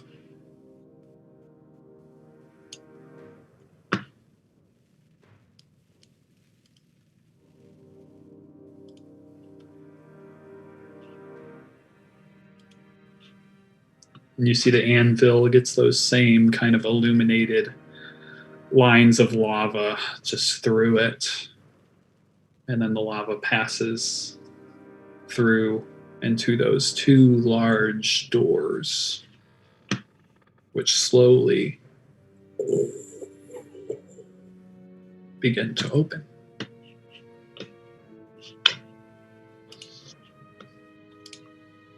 Is there anything left of the Guardian? There is not. Everything is gone.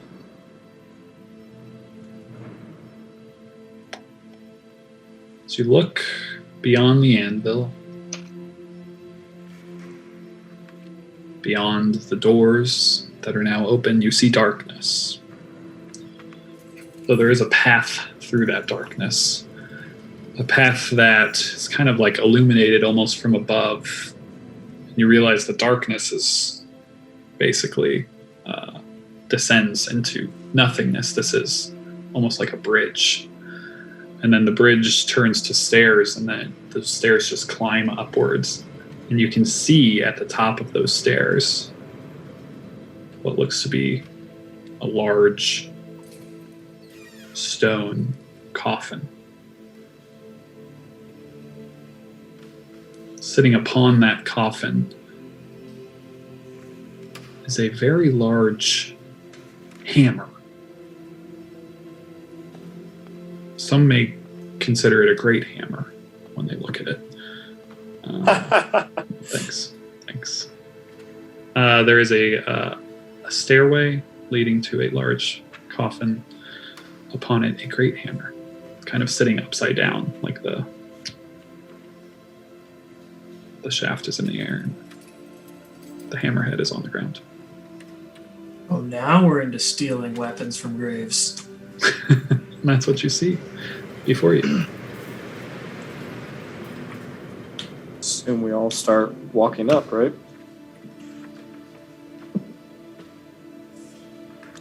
Yeah.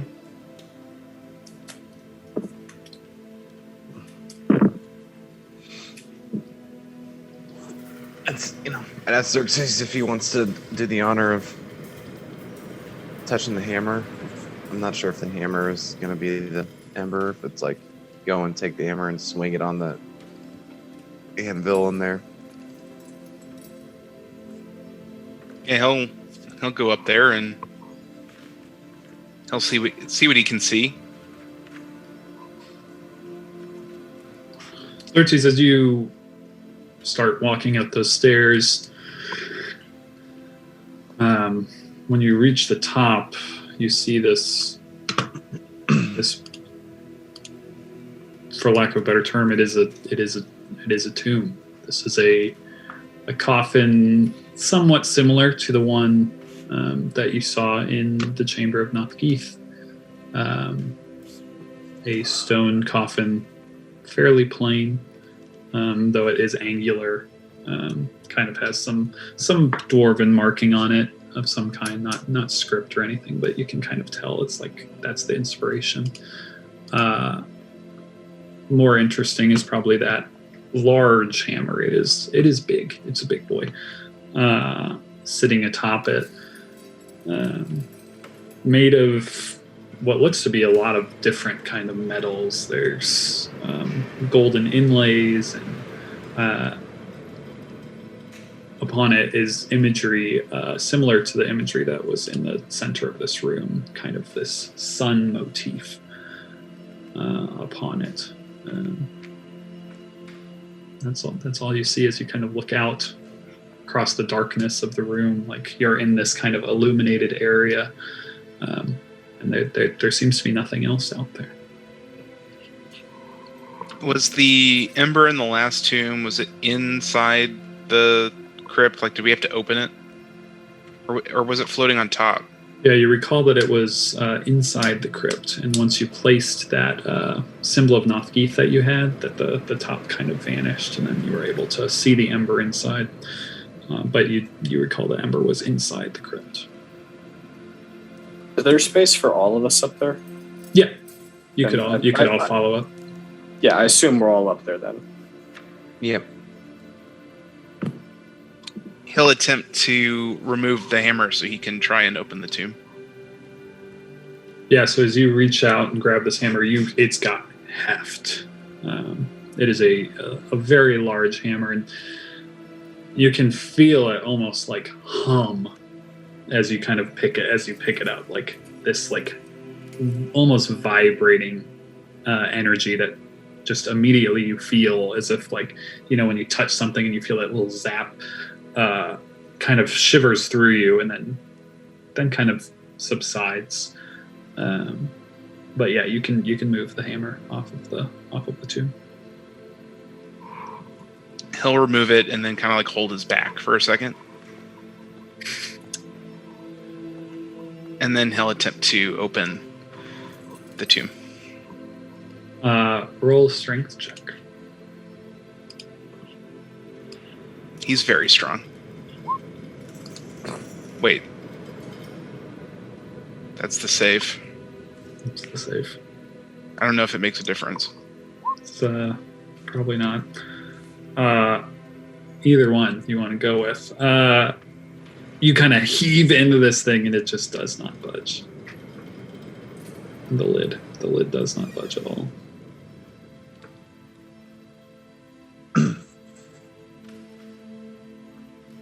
I think you should take the hammer and swing it on the anvil.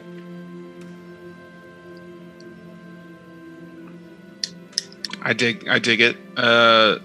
Did we also pick up a symbol from the dead body outside? Is there a symbol? Wasn't there a dead body outside the cave? Yeah, there was. And didn't it have the symbol? Yes. Yeah. Yeah, we do have that. You're right. There was. They were wearing a small necklace of Wolfried.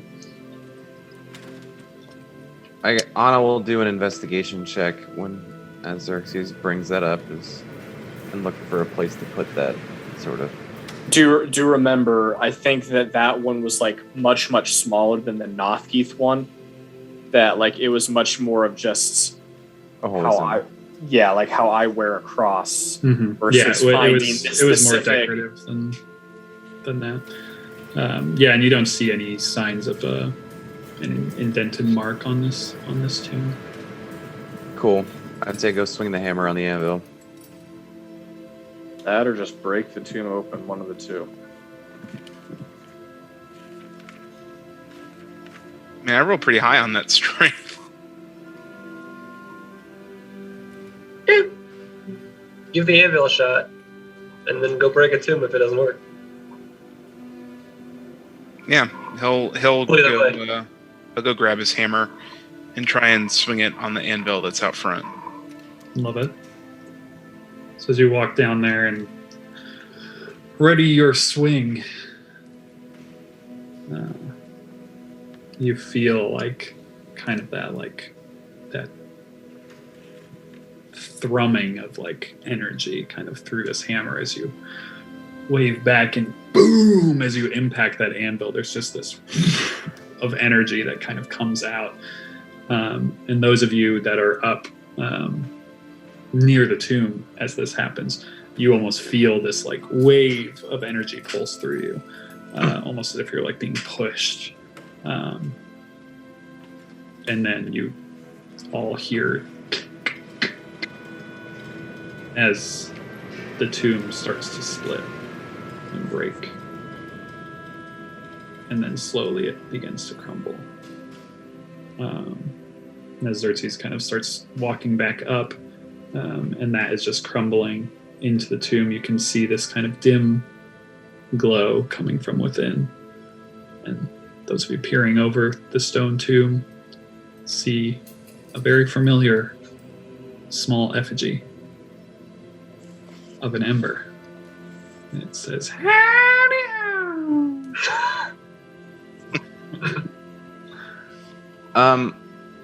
Are there panels in this tomb?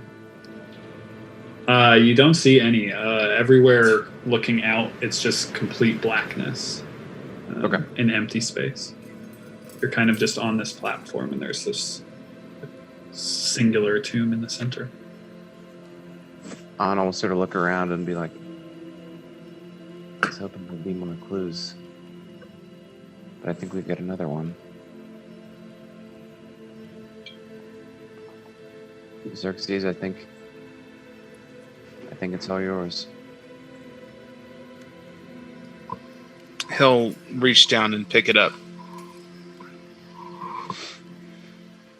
Xerxes, as you reach down, taking this small ember, this effigy in your hands, it slowly glows and fades out of existence, and you feel that warmth, much like Isabel did, start to grow within your chest, and it gets hot, and you can feel like you hear these impacting sounds of metal, ding, ding, ding. No one else hears these things. You feel them, you hear them, and then slowly that heat and that power fades. And Xerxes,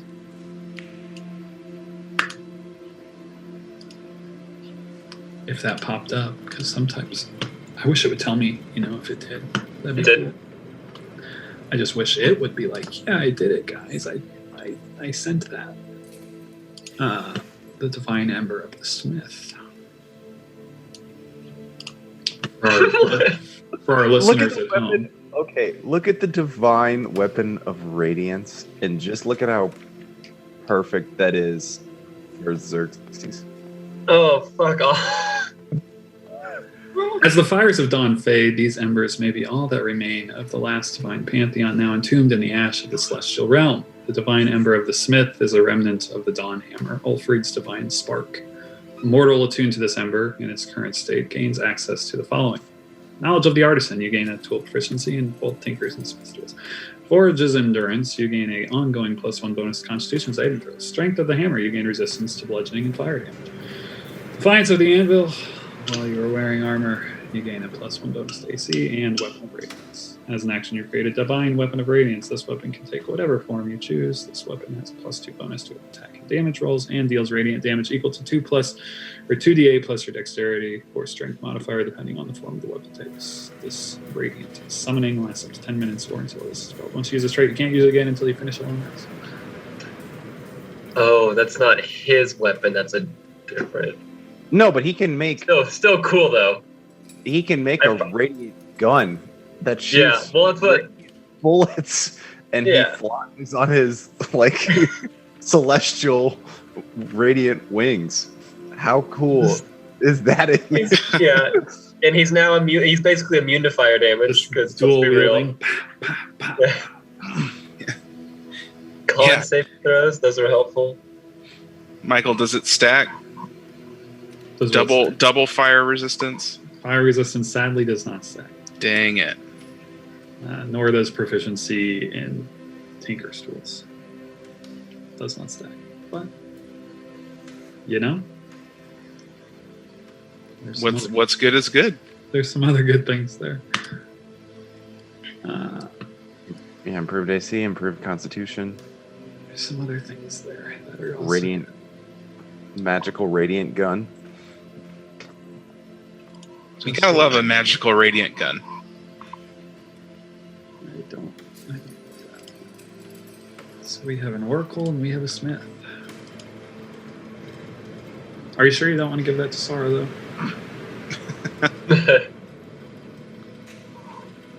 I'm not sure I technically had proficiency in smith tools. In fact, I didn't even There you know go. that was a thing. There you go. Now you can. You can really impress Runt when you get back. Yeah, you just got a lot of knowledge. A lot of knowledge.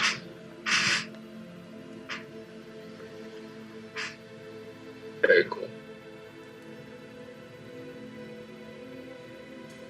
Well, Alrighty.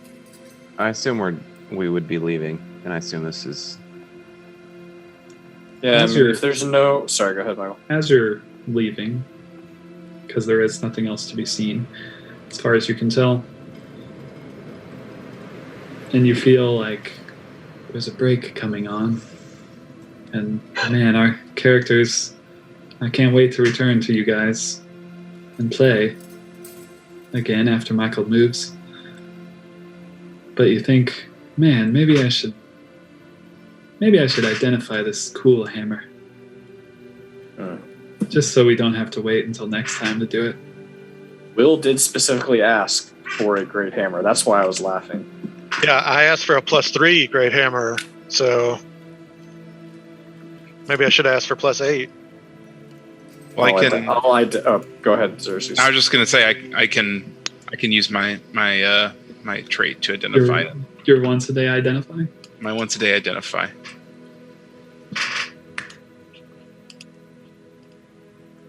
Dawnhammer. Material incarnation of the fabled Dawnhammer, said to be forged by Ulfrid himself. Gain a +2 bonus to attack and damage rolls made with this magic great hammer. The wielder of the Dawnhammer can use the hammer to cast Guardian of Faith without using a spell slot. The hammer can only be used in this way once every 7 days. And Giant's Bane requires attunement. Special. You must be wearing a belt of giant strength, any variety, and gauntlets of ogre power to attune to this weapon. The attunement ends if you take off either of those items. While you are attuned to this weapon and holding it, your strength score increases by 4 and can exceed 20, but not 30. When you roll a 20 on an attack roll made with this weapon against a giant, the giant must succeed on a DC 17 Constitution saving throw or die. The hammer also has 5 charges. While attuned to it, you can expend 1 charge, make a ranged weapon attack with the hammer, hurling it as if it had thrown property, with a normal range of 20 feet and a long range of 60 feet.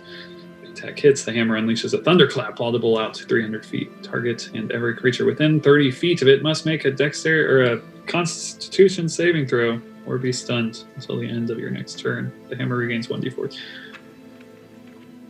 That's also known as a Hammer of Thunderbolts in the compendium, with a couple extra features, as it is the Dawn Hammer. So, What is Guardian of Faith? It's like it's kind of like Isabel's spectral weapon. It's like a basically phantom ghost that attacks with you for you. It's legit. And I think it can do radiant or necrotic damage. I don't quite remember. It's radiant. Radiant. And it deals out 60 up to 60 damage and then dips out. It was very funny when I think Will said something about wanting to find some ogre gauntlets or something the other day. I was like, you don't even know the half of it. Yeah, this feels like this is great, but it feels very much like a +2 Great Hammer for a very long time. Yeah, it kind of does feel like that to me as well. Don't know that there's a belt of giant strength and gauntlets of ogre power in the next tomb. Who's to say which tomb you go to next? Maybe I can try and forge some now. There you go. You did go to this tomb in the second episode. And my word, if you would have fought that Forge Defender then. Oh man. Let's be real. We're not making it past Fire Giant. It like insta killed us with that first firestorm. Yeah, that. I don't think I had 38 HP at the I start. definitely did not. I'm pretty sad I didn't down anyone. I'll be I honest. barely had 30. I had 4 HP left after that. You guys I were barely had it now. you guys were run the fuck down when you fought that thing. I mean, some of you, to be fair. How much health did it have? It didn't seem like it had a ton. Almost 200. Oh, It didn't. It that didn't. much? It didn't I mean 8 on 1. Yeah. And Will did, I think, 100 by himself. I mean, yeah, you guys tanked it really well, to be fair. But hammering the nail was very fun, though. Like, it just felt really Will good. took the ass kicking of the century. Yeah, that thing dealt out a lot of damage. I was hoping for more crits, to be honest. But you know, gotta do what you gotta do. Gotta take that champion feature. It's the key. I'll make him a Well, I champion. assume, I'll make him a champion next time. Will I assume you're taking the hammer? I'm looking at what a hammer does, but yeah, +2. It's basically a maul. So if you search maul, Good. it's the same stats as a maul. Bludge. Because there's nothing special about the great sword. Like there's no lore behind it or anything like that. So +2 weapon. That ain't bad. That ups that crit chance by a lot. That ain't bad. Plus twosies. Plus twosies. Are we able And I think you can cast if I was reading it right, you can cast the Guardian of Faith without being attuned to it, or like without the Gauntlet of Ogre Power and the Strength. It was only the That Giants. is correct. Yep. So, you know, That's +2 pretty weapon slick. that lets you cast Guardian of Faith once a day is pretty legit, and has the ability to, you know, if we're gonna go somewhere like north or something, northwest, where we think there's giants again. and more than that, just gives a different damage type than slashing. Like when we were fighting those hammers, and fighting this last guardian, it felt like if I would have had a hammer, that would have done more damage than a sword. I don't know if that's the case, but Can't hurt to diversify. Not all of us, you know, not both of us be slashing. Interesting. The Guardian of Faith can only work once every 7 days. Correct. Once every 7 days. Are we able to leave the tomb and prep to take a long rest, or are we putting a pin in it before we even get to that point? Yeah, if you guys want to leave the tune and do a long rest, that's totally fine. Cool.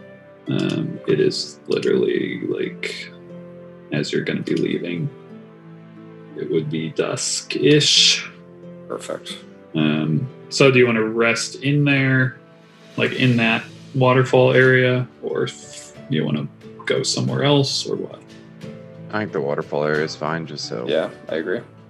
Cool. Just so we don't have to make a decision on what direction we're going next right now.